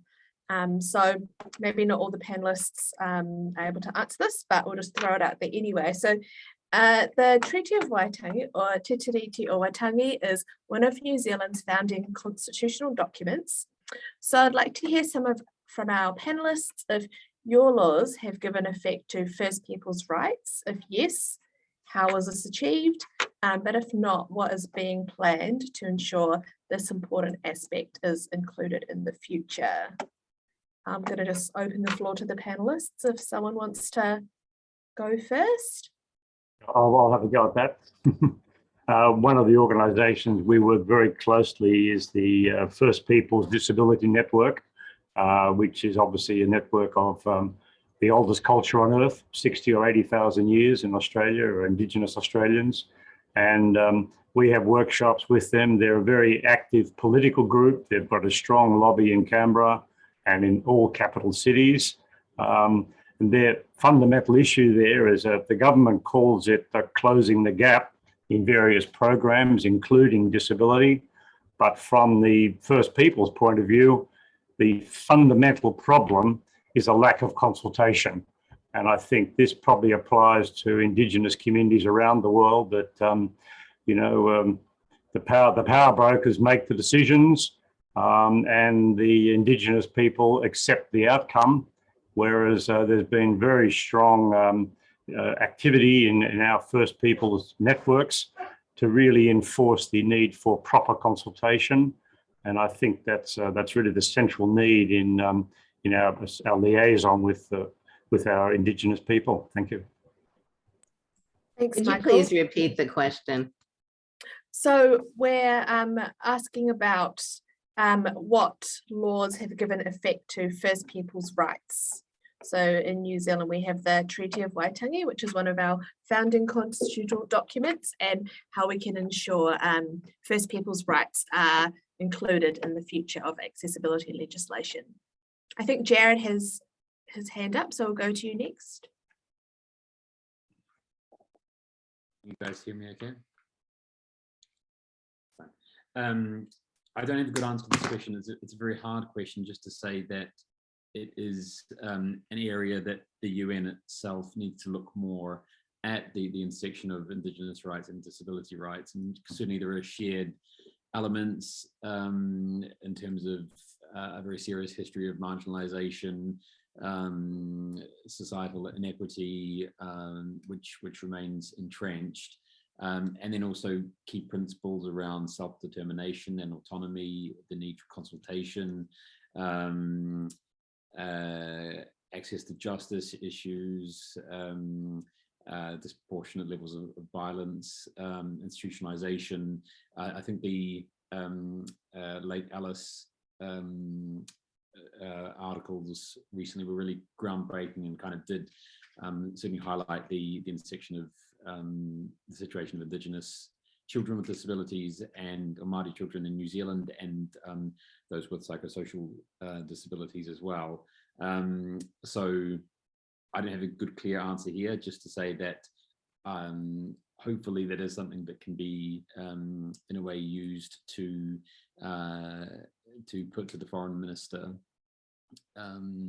because obviously it's her constituency as well, even if not formally her portfolio. And yeah, there's no good answer from the UN yet, but hopefully the International Disability Alliance, we're working hard on that issue and hoping for something in the years to come. Thanks, Jared. Any other comments on that from our panelists? I want to say that there's nothing on this in European accessibility legislation at all, which addresses accessibility needs of Indigenous peoples in Europe. But I do know, as Jared mentioned, I know that the UN Special Rapporteur on the Rights of Persons with Disabilities, Jared Quinn, has said in some of his speeches that the Convention on the Rights of Persons with Disabilities has kind of didn't address this particular issue, and I think it's something that he's going to look at. So I think it was mentioned already to reach out to the UN Special Rapporteur, Jared Quinn, on your issues in general, but this is something that I think he's particularly interested in highlight, not in relation to accessibility, but in general, how Indigenous people's rights are reflected in and included in the human rights framework. David, I think you were going to mention something. I think Judy is going to go first. Oh, I was just going to say, so if you're from first country and you're not living on sovereign land, then you have the same protections under the law. And David was going to speak about ADA and what it may be mentioning in this regard. So for the ADA, it's a little complicated. I mentioned earlier that our legislation is comprehensive. So there's 5 titles. Title 1 is employment. Title 2 deals with state and local governments. Title 3 deals with places of public accommodation, like restaurants, theaters. I'll talk about those 3 because the answer is different for each of them. And under Title 1, it is inapplicable to tribal nations, and it specifically is excluded as an employer. So if a tribal nation is an employer, they are specifically excluded under Title 1 of the ADA, which is also true with other civil rights laws that preceded the ADA. Under Title 2, Title 2 is ambiguous as to whether it's covered, although the few court cases have indicated that it's not applicable. Title 3 is applicable, but private individuals can't sue tribal nations unless the tribe has explicitly waived their sovereign immunity. So for a restaurant or a theater on a tribal nation, that would have to be accessible. They couldn't discriminate, although enforcement gets a little tricky.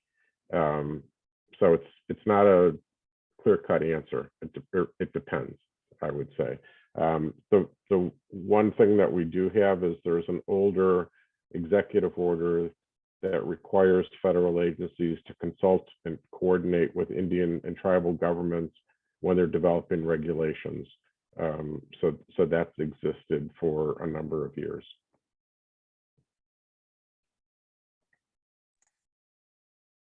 Thanks, David. I'll throw it back to you, Juliana, and I think we might be taking a break soon. Yeah, thank you so much, Olivia. I just want to make a remark here about what Michael said with Indigenous people in Australia. That's something that I think for all people with disabilities, we don't want consultation, we want co-design. You know, we want to be part of it, like full on, not being consulted every, I don't know, 3 months, you know, we need co-design. We need to be the decision makers of whatever legislation, policies, rules that affect our lives. So now let's have a very quick break, 5 minutes. Again, stretch yourself if you can, get some movement, get some blood in your brain, drink some water, and we will be back at 11:07. Juliana, could I just finish your last comment then? The reason why the consultation was so important, one small example was we had a workshop about housing a couple of years ago, and the consultation issue was that in more remote settlements around Australia, the government is providing prefabricated housing that comes on trucks and is assembled in remote communities. The lack of consultation was that the type of house fundamentally did not work. It didn't understand the meeting place concept of a house, the indoor and outdoor use of spaces. It was a Western model house applied to a remote settlement, and the consultation process was really, to us, the first step towards co-design, that you have to have the consultation to get the design right. And that's the process that we're involved in at the moment. And one other very quick thing to you, Catherine, please give my best regards to Gerard Quinn when you see him next. We worked very closely together during the drafting of the CRPD. Thank you. Thanks, Michael. Thank you, Michael. Okay, we assemble in 5 minutes.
Welcome back, everyone. Do we have everybody in?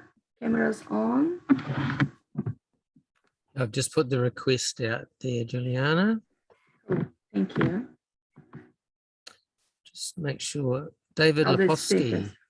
David Lepofsky, can you hear me? New Zealand, David Lepofsky. I am here. Can you hear me? Can hear you. I just switched you. Oh, yes, you were back on the starship. Brilliant. Oh, very good. Thank you.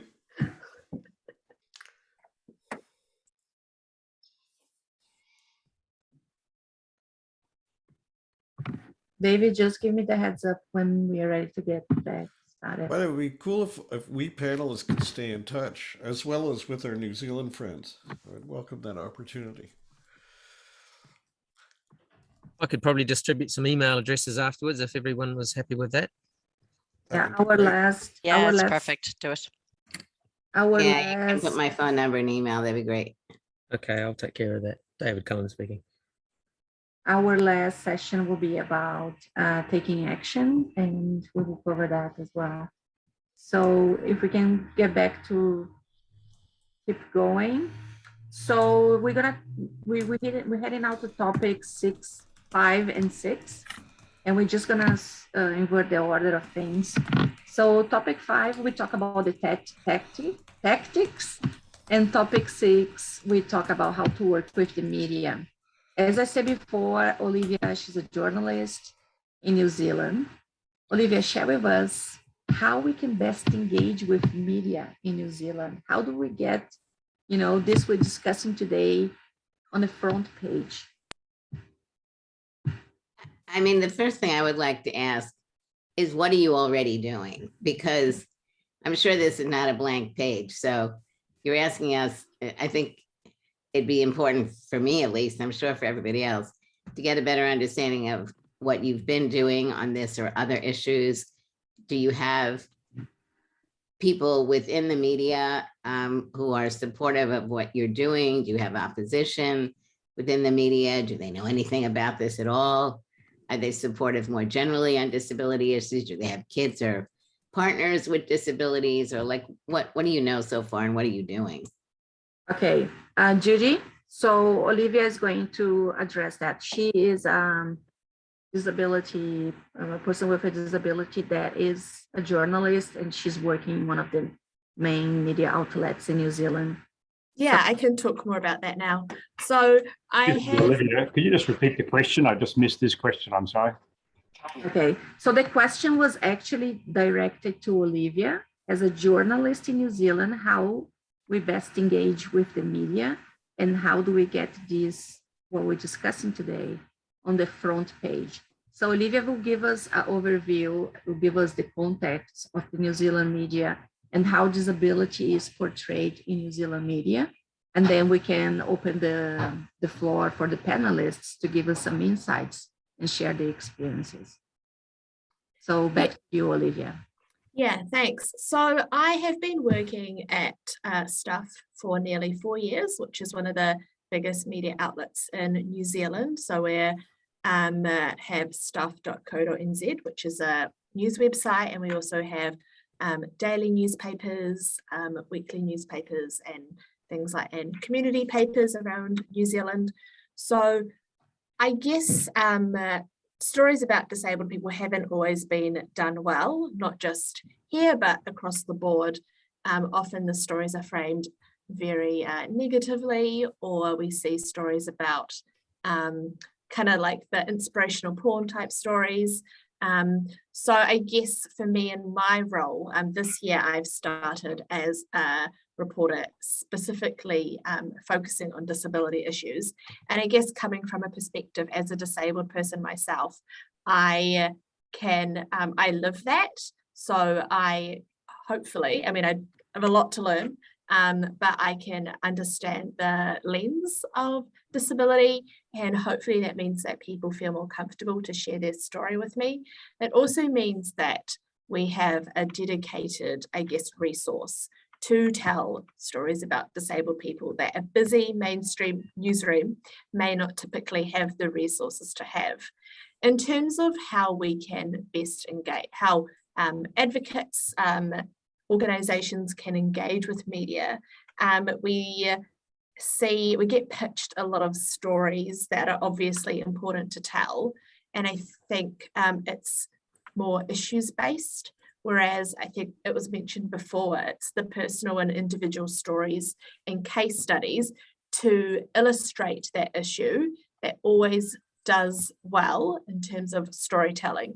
So if an audience or a reader can empathize with the person they're reading about, that will be more effective than a general story about negative statistics about disabled people accessing places. So it's about those personal stories, and those will get on the front page compared to a story about data or statistics. Thank you so much, Olivia.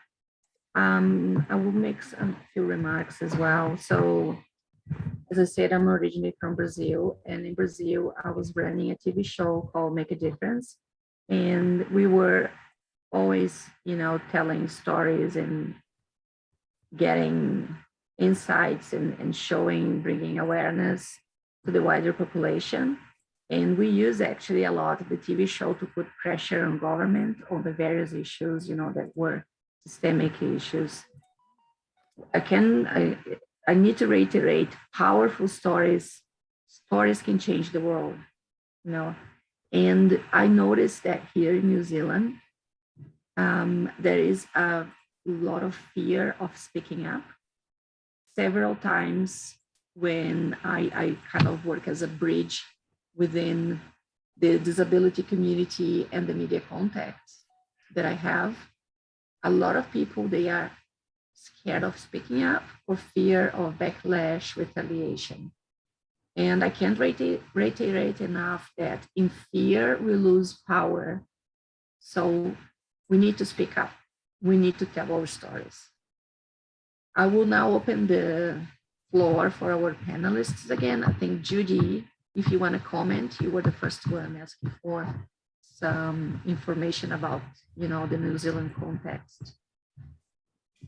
And thank you, Olivia, for what information you shared.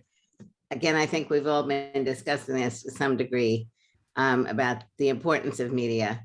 Here in the US, the New York Times has really been doing some good work in the area of disability, including on a regular basis having articles, opinion piece articles.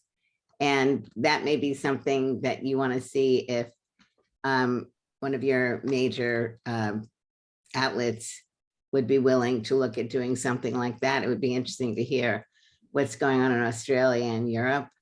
But I think here we've definitely, because of more voices of disabled people in general, but also disabled people in journalism, there's been more attention.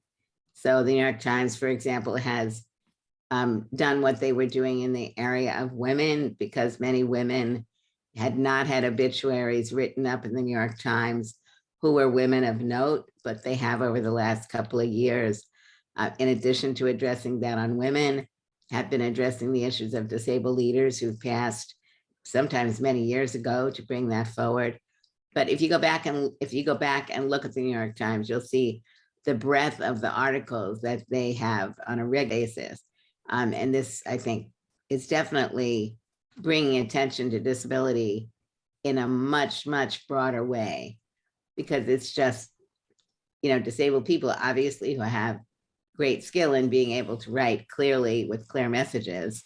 But I don't know how many have come out now, because it's been going on for a couple of years. David, you want me to jump in? Please, David, yeah, go ahead. Okay, great. Well, coming after Judy on this topic is really tough because she is like the role model of how to do this.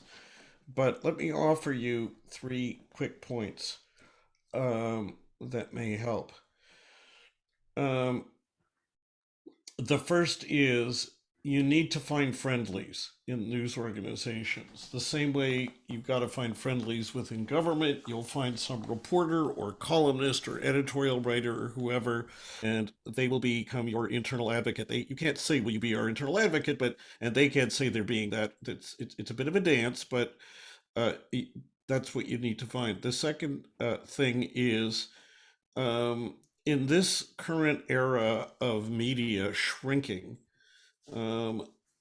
the old way of getting a story, sending them a news release, it isn't, at least here, it may be different there, but it isn't the way a lot of stories come about. What we are finding increasingly is the first place stories get attention is when they're on social media, whether it's Twitter or Facebook or YouTube. So when one of my students, I wasn't responsible for this, I don't claim any credit for it, but one of my students who's in a wheelchair at our law school found that the university wasn't shoveling the snow adequately between the law school and the dormitory. She had a friend shoot a video of her trying to get through the snow, and that video went viral, and the next thing you know, she was all the heck over the news. And then we added the overall commentary from the story of this individual to why the government's falling down and enforcing the law or whatever the issue may be. The social media, and what I'm finding increasingly here at least, is that the media the conventional media are reading social media and the grabbing stories from there. And also generating your own story in its entirety. As a couple of you know from the last time I had the privilege of being your guest there, I've shot a couple of videos. A sighted person did the actual shooting of it, where we would go into a brand new building and illustrate with my narrative how it was an accessibility disaster, to explode the myth that new buildings are accessible. It's just the old ones that are terrible. And by strategically choosing what to focus on and how to do it, that video has been seen thousands of times and has had a lot of impact, including generating news coverage. In other words, if I had called a news organization and said, did you know the so-and-so building has got accessibility problems? They'd like say, thanks very much, call us when you got a story. But when I said, hey, there's a video online that's getting a bunch of uptake on the same thing, all of a sudden it's a story. And some journalists actually covered that story without going to the building, just relying on my video. So to some extent, you could generate your own news that way, and then the conventional media follow. The final thing I want to suggest to you is your Radio New Zealand, from when I was last there, has a lot in common with our CBC here in Canada, and they love panels. And if you put together for them 2 panels to do on successive mornings on that 9 to noon program, one of people in New Zealand talking about the barriers they face, one person with vision loss, somebody with a mobility issue, somebody with mental health issues, and then offer them a panel of, dare I say it, some of the people you got on this this program, this Zoom meeting today, to say, let's get an international perspective on how well New Zealand is doing and how are we losing out. You're then getting automatic national coverage right there. And that kind of thing will help get local newspapers to pick up the story more, I should hope. Back to you. Thank you, David. Oh, and by the way, I'm generously volunteering all of our time, and I expect my colleagues on the panel to generously volunteer my time as well. Yeah, back to you. Everybody's volunteering their time, and we really appreciate. Michael, please, can you go ahead? Volunteering our time, and it's a wonderful thing that we're doing. And I really commend New Zealand for organising such a great panel, and what we've got 110 participants at the moment. It's a great achievement, and more power to everybody involved. I suppose an observation about the media is that we all know that the news is about issues. It's about Ukraine, it's about China, it's about issues always, and it's very hard to get these sorts of matters into the mainstream media. I suppose the ones that we've found have been successful is where the programs concentrate on people's ability rather than the disability. And I think one good example of that is in Western Australia, there's a guy called Steele, who some people may know or know of. Now, he's known as the youngest person in the Australian Senate. That's his ability. He also happens to be a guy in a wheelchair, but he is leading the Greens out of Western Australia, very proactive, just like Judy. And Judy, your stellar career.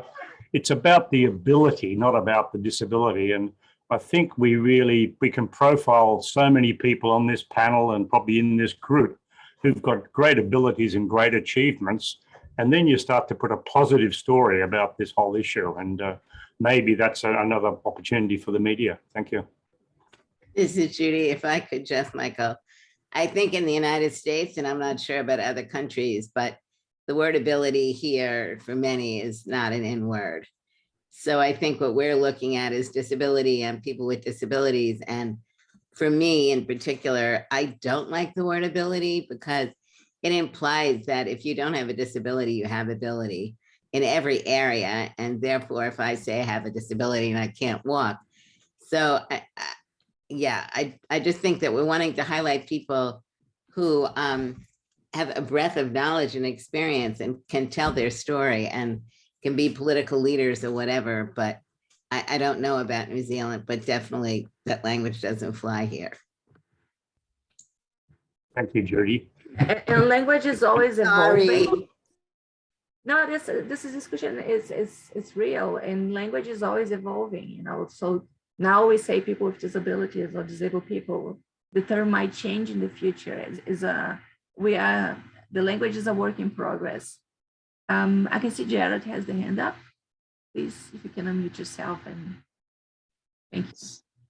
Yeah, I guess, language is very context specific, of course, and in Australasia we have our own vernacular. But I have no media experience whatsoever.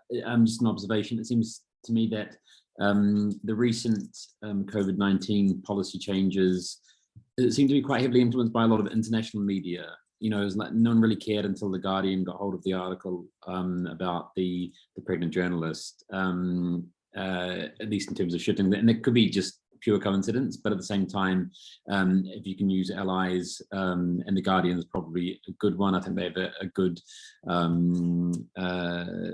good coverage of disability rights issues. And then, I don't know to what extent it's possible to do TV type stuff if someone's willing to talk about their own challenges and accessibility, something to tug on the heartstrings. I mean, it seems it's difficult for me to even suggest these things because this is a matter of human rights. These are obligations the state has assumed when ratifying the CRPD. So then in a way it's trying to it almost feels like a slightly a play on a charitable approach, but I guess in the end you have to do whatever works with the short-term goal. So yeah, good luck with that. Thanks, Jared. Catherine, you have your hand up.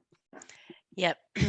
So this is really a challenge for us for example, European level media, because the topics are the hot political topics of the day. So it's not often possible to get attention, although pieces of legislation get attention, and the media, we don't do too much on the individual stories thing. We do additional bits which include testimonies and so forth, but we try and put the legislation front and center. Journalists are usually happy and interested if we are really pissed off.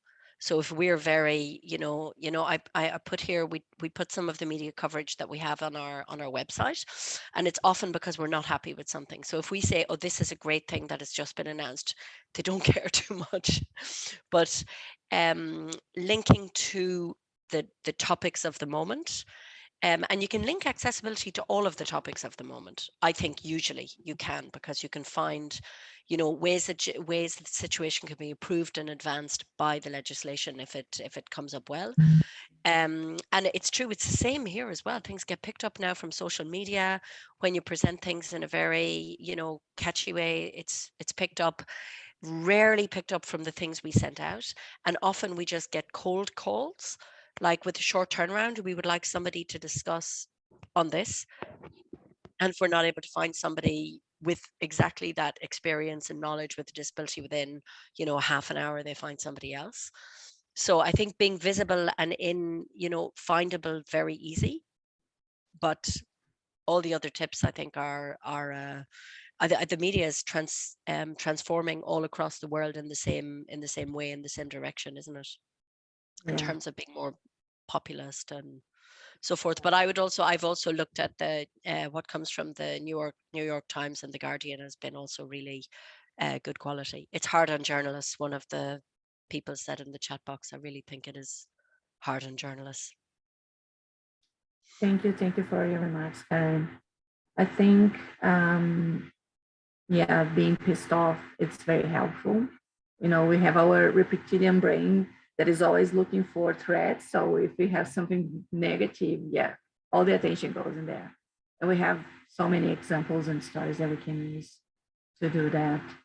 I just want to say, give an update from our technical here, that we had some technical difficulties with spotlighting the speakers and interpreters, but now we are back on track.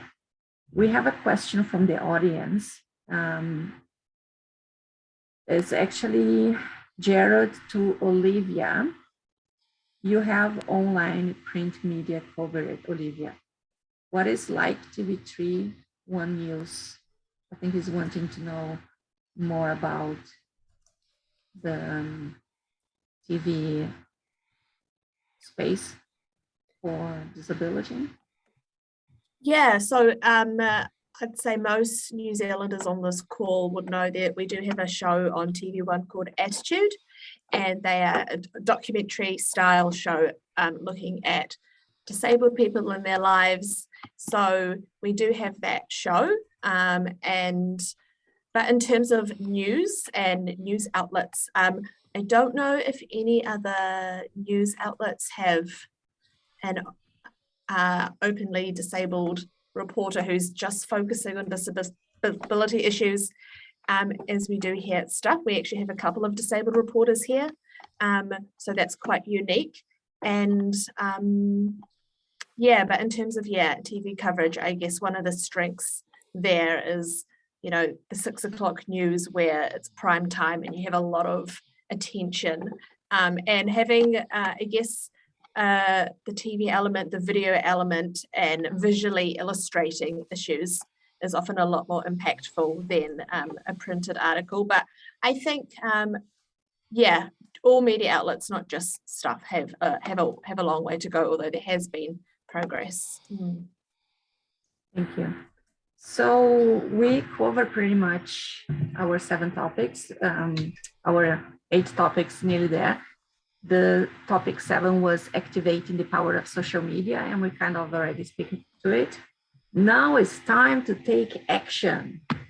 So we want to have everybody in this call right now to take on social media and do like a Twitter, Facebook, Instagram like storm. You can, for example, take a print screen of our amazing panelists, say that you are now, you know, in this group trying to find ways to pretty much advance the rights of people with disabilities in New Zealand.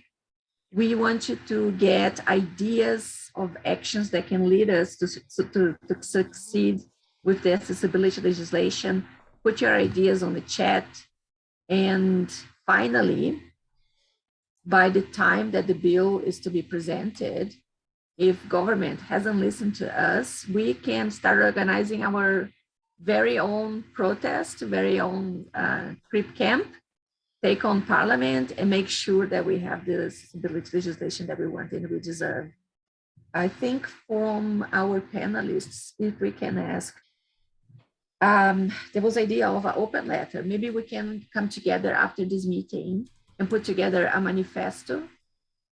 Try to get some media from your own countries and regions, and pitch some stories, how the disability advocates in New Zealand are tapping into the wisdom of your very own selves to achieve greater accessibility here in this country. So pretty much come together. one thing that really, it's kind of specific for New Zealand, there are a lot of silos, and there is a lot of lack of unity within the disability movement. So the groups do not come together for that big picture and that same ideal. Is that something that happens as well in your country region? And how do you do to unify the movement? Or not even unify, but make people pass through the differences and come together for the greatest and bigger goal? Judy, you have your hand up. So I would say that in a country the size of the US, obviously everybody doesn't agree on everything. But I think what we've seen over the last really 50 years is that people have recognized that we need to come together. And it was made very clear from many legislators that if we couldn't bring our voice in a more unified way, they would join no one because they didn't want to offend anybody. So again, as I said, there are always differences, which is one of the reasons why the Access Board is really important, because the Access Board brings these different voices together, both from within the disability community and then from within government. I think over the years, we've gained more sophistication in recognizing that we have to work more together, try to iron things out in a way that we don't look so divided. And I think we've been reasonably effective in this area, which is why we ultimately were able to get things like Section 504 and the Americans with Disabilities Act and numerous other pieces of legislation, which, you know, we might say have faults in many different ways. But I think ultimately, what we've also seen is organizations that take leadership role in litigating in certain areas. So groups like the National Federation for the Blind are very, very involved in litigation, and many other law groups. Dread of the protection advocacies is a whole really new culture that's evolved. Thank you, Judy. This is David. Hi, David. Yeah. So I just wanted to add to what Judy was saying. Before the ADA was passed, one of the ways that we were successful in getting it passed was by working in coalitions. So the disability community had this organization called the Consortium for Citizens with Disabilities, which is cross-disability, Washington-based. You know, we would lobby on different issues. So that was working in coalition. But in order to be really successful, what we did was we partnered with this other group called the Leadership Conference on Civil Rights. And together, we were able to lobby for the ADA. And it was that togetherness that really brought the ADA, you know, over the finish line. Because the Leadership Conference on Civil Rights was, I mean, is a powerhouse organization that will take on Supreme Court nominees, you know, various issues. Whereas the disability, you know, organization, the coalition, you know, maybe didn't have that level of emphasis, but together, it was a tremendous movement. And then I just wanted to add a couple of things in case I don't have the opportunity at the end. One of the things that we've seen in modern years is that more and more people with disabilities became leaders and spokespersons, both in terms of nonprofit organizations and in government. And I think that has been very important. And so you need to really, you know, try to cultivate leaders that can have an influence. And then finally, one of the things that that we did to help take the argument away about cost was, and this is completely separate from the ADA, but there are tax deductions and tax credits that businesses can take to help, implement legislation. So that's a strategy that you might think about if cost becomes an issue. But I do want to very much emphasize what David said about the Leadership Conference. The Leadership Conference in the 1970s, when 504 came through, 504 really was the precursor for the ADA, and much of the ADA comes out of Section 504. But when 504 came through, and it was such a coalition that worked on that, that's when the Leadership Conference was approached by a group called the Disability Rights Education and Defense Fund. And over that 40-year period of time, you really see a greater engagement from the civil rights community, which has been very, very important, exactly as David was saying. Thank you. It's David, Catherine, can I jump in? Just a second, because Catherine has been with Oh, us sure, go ahead. for some time now. Yeah. Go ahead, Catherine. I don't mind. Anyway, I say quickly. Ladies first. It's actually really convenient for politicians if you're divided, because then they can say the disability movement anyway doesn't know what it wants. Everyone's got a different opinion, and they can also listen to the most friendly voices. So it's really I would say, we spent almost as much time on the internal negotiations and discussions during the negotiation of certain legislation as we did externally. So when we go externally, we're on one page, you can have one page literally with what you need, because you've already clarified at the beginning the things you want to have in it in terms of the scope, the standards, the enforcement, get everyone to agree on the broad lines, kind of make a joint, big, shared letter with all of you without the idiosyncrasies that the different organizations need to see or want. But I think that if you can invest in that, if it's possible, sometimes it's very broad lines that you can just agree on. But if you can show a united front on the important things, then I think that will be extremely helpful for you afterwards. Brilliant, thank you. And David or Michael, who would like to go first? I'm easy. Michael, do you want to go first? Okay, thank you. Thanks, guys. Look, I just think that, we're focusing on New Zealand. We've got a quarter of an hour or so left. And I think it's important that we try to sort of consolidate some of the terrific comments today. I really like what Catherine was saying earlier about the key issues of media and alliances and identifying enemies. They're really such important strategic goals for New Zealand that we need to find the best way to work with the media to get the stories out. And we've talked about language and all the other things that need to be addressed when we talk about media. The alliances are so fundamental, and we've talked a lot about that. And as Catherine and many have said, and we've had similar things in Australia, there are enemies everywhere at political level, at industry level, all sorts of enemies. So you've got to develop strategies for handling those enemies and bring them on board. I remember once we had a major problem with a building industry organisation, the national body in Australia, who were absolutely undermining our standards. And we all talked. I was the chair of the committee, and I said one day, well, I'm going to go and see him. And we met this guy who was the head of the enemy. And I went to him and he said, what are you here for? I said, I'm here to invite you onto our committee. And he was so shocked that he agreed. So our enemy became a member of the committee.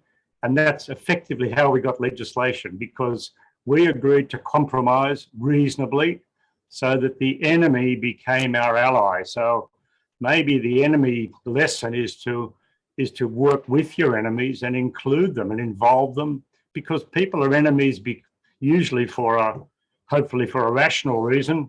Often it's irrational.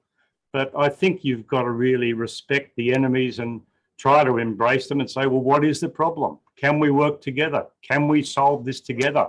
And we've done that many times in Australia, I think successfully, to try to get everybody working together on this important legislation. And the only final comment I had, I know in New Zealand, I've said before, you've got the 2004 Building Act, and you do have a New Zealand access standard, which is broadly modelled on, if I may say, an older version of the Australian standards. I think it was about 2010, something like that. Are those two documents, the Building Act and that New Zealand standard, enforceable in New Zealand? Thank you. Maybe somebody can answer that. So they are, I can bring up here the information based on the report. There was a legal independent report making New Zealand accessible. And yeah. So the standard and the act are focused narrowly on accessibility in areas to which members of public are likely to be admitted. It contains some drafting that permits a high degree of interpretation. That's a problem. For example, might be expected. So it's not clear from the act or the standard how it is to be enforced by people with disabilities and what stage it is to be enforced against builders, building owners, etc. So there is no teeth. Well, if I say, Julianne, if I may say, I think it's absolutely fundamental that you have with respect, a better answer to that question. I think you need to know exactly what is the current legislation. You have a Building Act, you have a New Zealand standard, you've got various things like that. I've seen nothing in the document circulated. I think I asked the question a while ago. I think it's, if I was a politician, I'd probably say, well, what's the problem? We've got the Building Act, we've got a New Zealand standard. What's the problem? I think you've got to really analyse and summarise the legislation that's currently in place. And maybe that's the way you can move to get better legislation. And I think you're losing that opportunity of the legislation that's currently in place. You know, a government in New Zealand has passed that legislation. 2004, they passed the Building Act. Someone's adopted the New Zealand standard. I think you really need to be on top of that as a springboard for better legislation. I think, final comment on that, we've always taken the view in Australia that access legislation is progressive. No legislation in the world is perfect, and feedback you get from legislation simply makes it better. So our legislation is amended every couple of years. The next major amendment is in September this year, which will be a very holistic review of the building standards and so on. And that happens every 3 years in Australia. And that comes from consultation from people. People can comment about anything they like. And that really moves the legislation forward in a progressive way. So I think in summary, you've got to understand the current legislation and work on a progressive framework to get better legislation. Thank you. Just as a footnote in the chat room, it says there's guidance, not requirements. And there's a link there. Thank you. So back to the action, taking action. Okay, let me focus on that if I may. Yeah. Let me. I know we're getting near the end, and I want to end on a really positive note, because I think you've got a ton of good ideas, but I want to focus it a little bit. Number one, you folks in New Zealand have two huge assets already in place that build upon what my colleagues have been saying. The Access Alliance exists. It is the model for building the movement and advancing the cause. So you don't have to create that. You got it. The second thing is the Access Alliance has a set of principles. They're clean, they're strong, they're good, and they have universal appeal. There is no one who can argue against them. Now, so you've already got that. I'm going to take a slightly different approach than some of my colleagues took. I don't look for united front.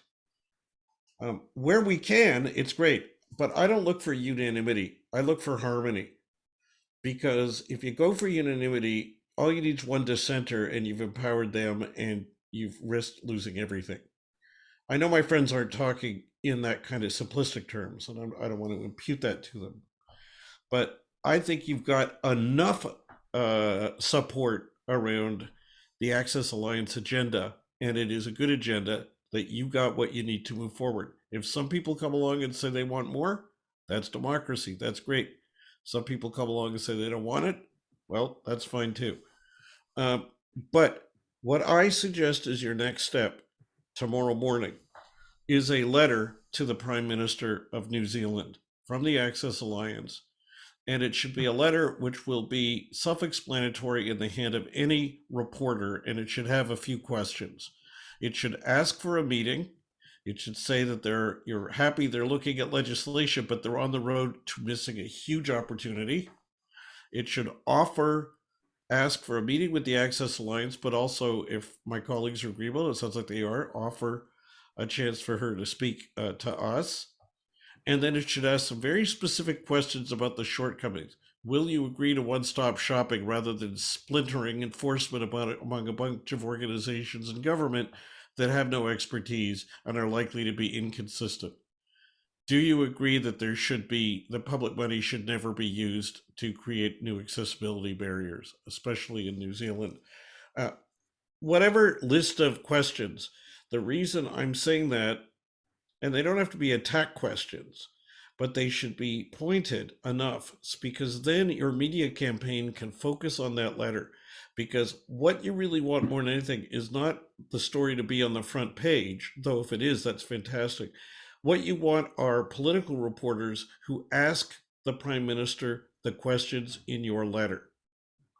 That's what you want to do. The letter becomes a platform for your campaign, but it also becomes a platform for if you're successful, getting some reporters to ask the Prime Minister's office these questions.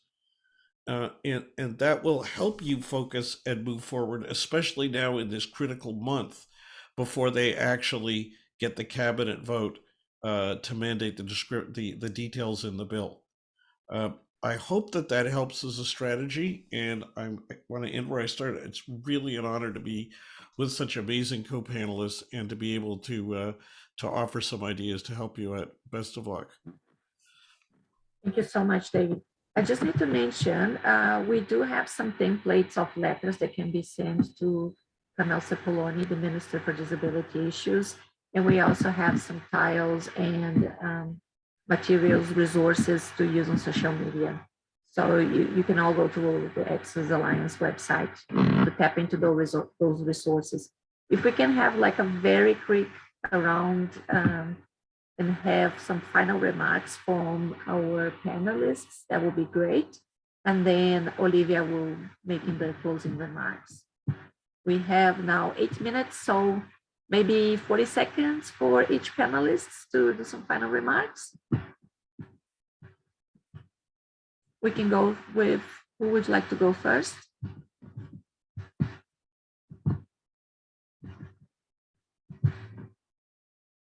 Okay, I can assign Judy. Let's start with you.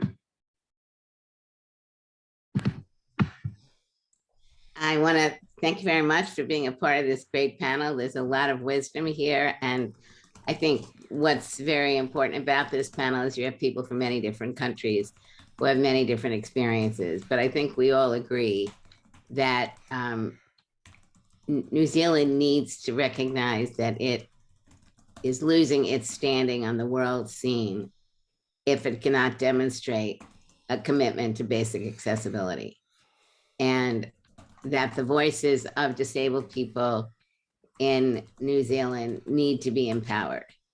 And that I think everything we've been discussing about media and working with legislators, getting people to tell their basic stories, all these things are important. And obviously the work that you're doing is intended to have an organized campaign.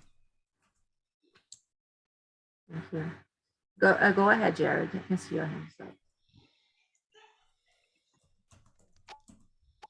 On what Judy said, New Zealand has, as I said before, had and claimed a leadership role promoting the rights of persons with disabilities internationally for 15 years or so. And now is the point at which it needs to reflect that commitment through domestic action.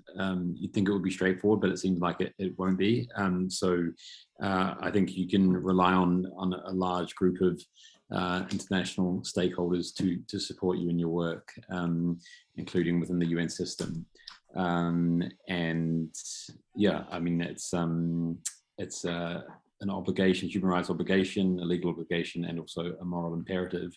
And I hope that for all the lovely slogans about kindness that I see in the New Zealand media from Jacinda Ardern, that will be accompanied by some meaningful action. Good luck. Thank you, Jared. Who would like to go next? Catherine? Go ahead, Catherine. David was asking for the floor. I will definitely. Thank you. I appreciate being involved in this. It sounds like you've done a lot of work. Congratulations on that. I would say make us proud. Do better than what we've done, and learn from what others have done before you, and go even bigger. Thank you so much. Michael, yes. It's very hard to say much here. It's been such a wonderful session, and I just want to thank all the organisers for this session. It's been a pleasure to be involved. I suppose I've said a few times that I hope that New Zealand can take a holistic approach and not forget virtual access as well as physical access. You need to use that model I've suggested, the process of access, all the aspects of accessibility, that it's not just a building code, it's whole of government. It affects everything that happens in New Zealand. It needs bits in called public and private environments. I see a note, one of the calls about your requirements don't include residential buildings.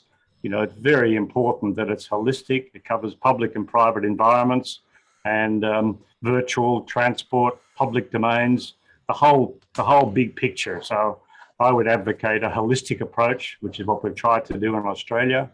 And again, thank you very much, Julia and Olivia and all of the team for organising this, and more power to the Access Alliance. And we look forward to participating in this ongoing mission and come out with a successful outcome. And remembering Don Mackay said, this is just the beginning.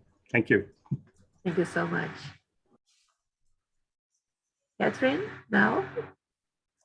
I want to thank you for inviting us and for organizing this evening. It was a great to listen to everybody and to hear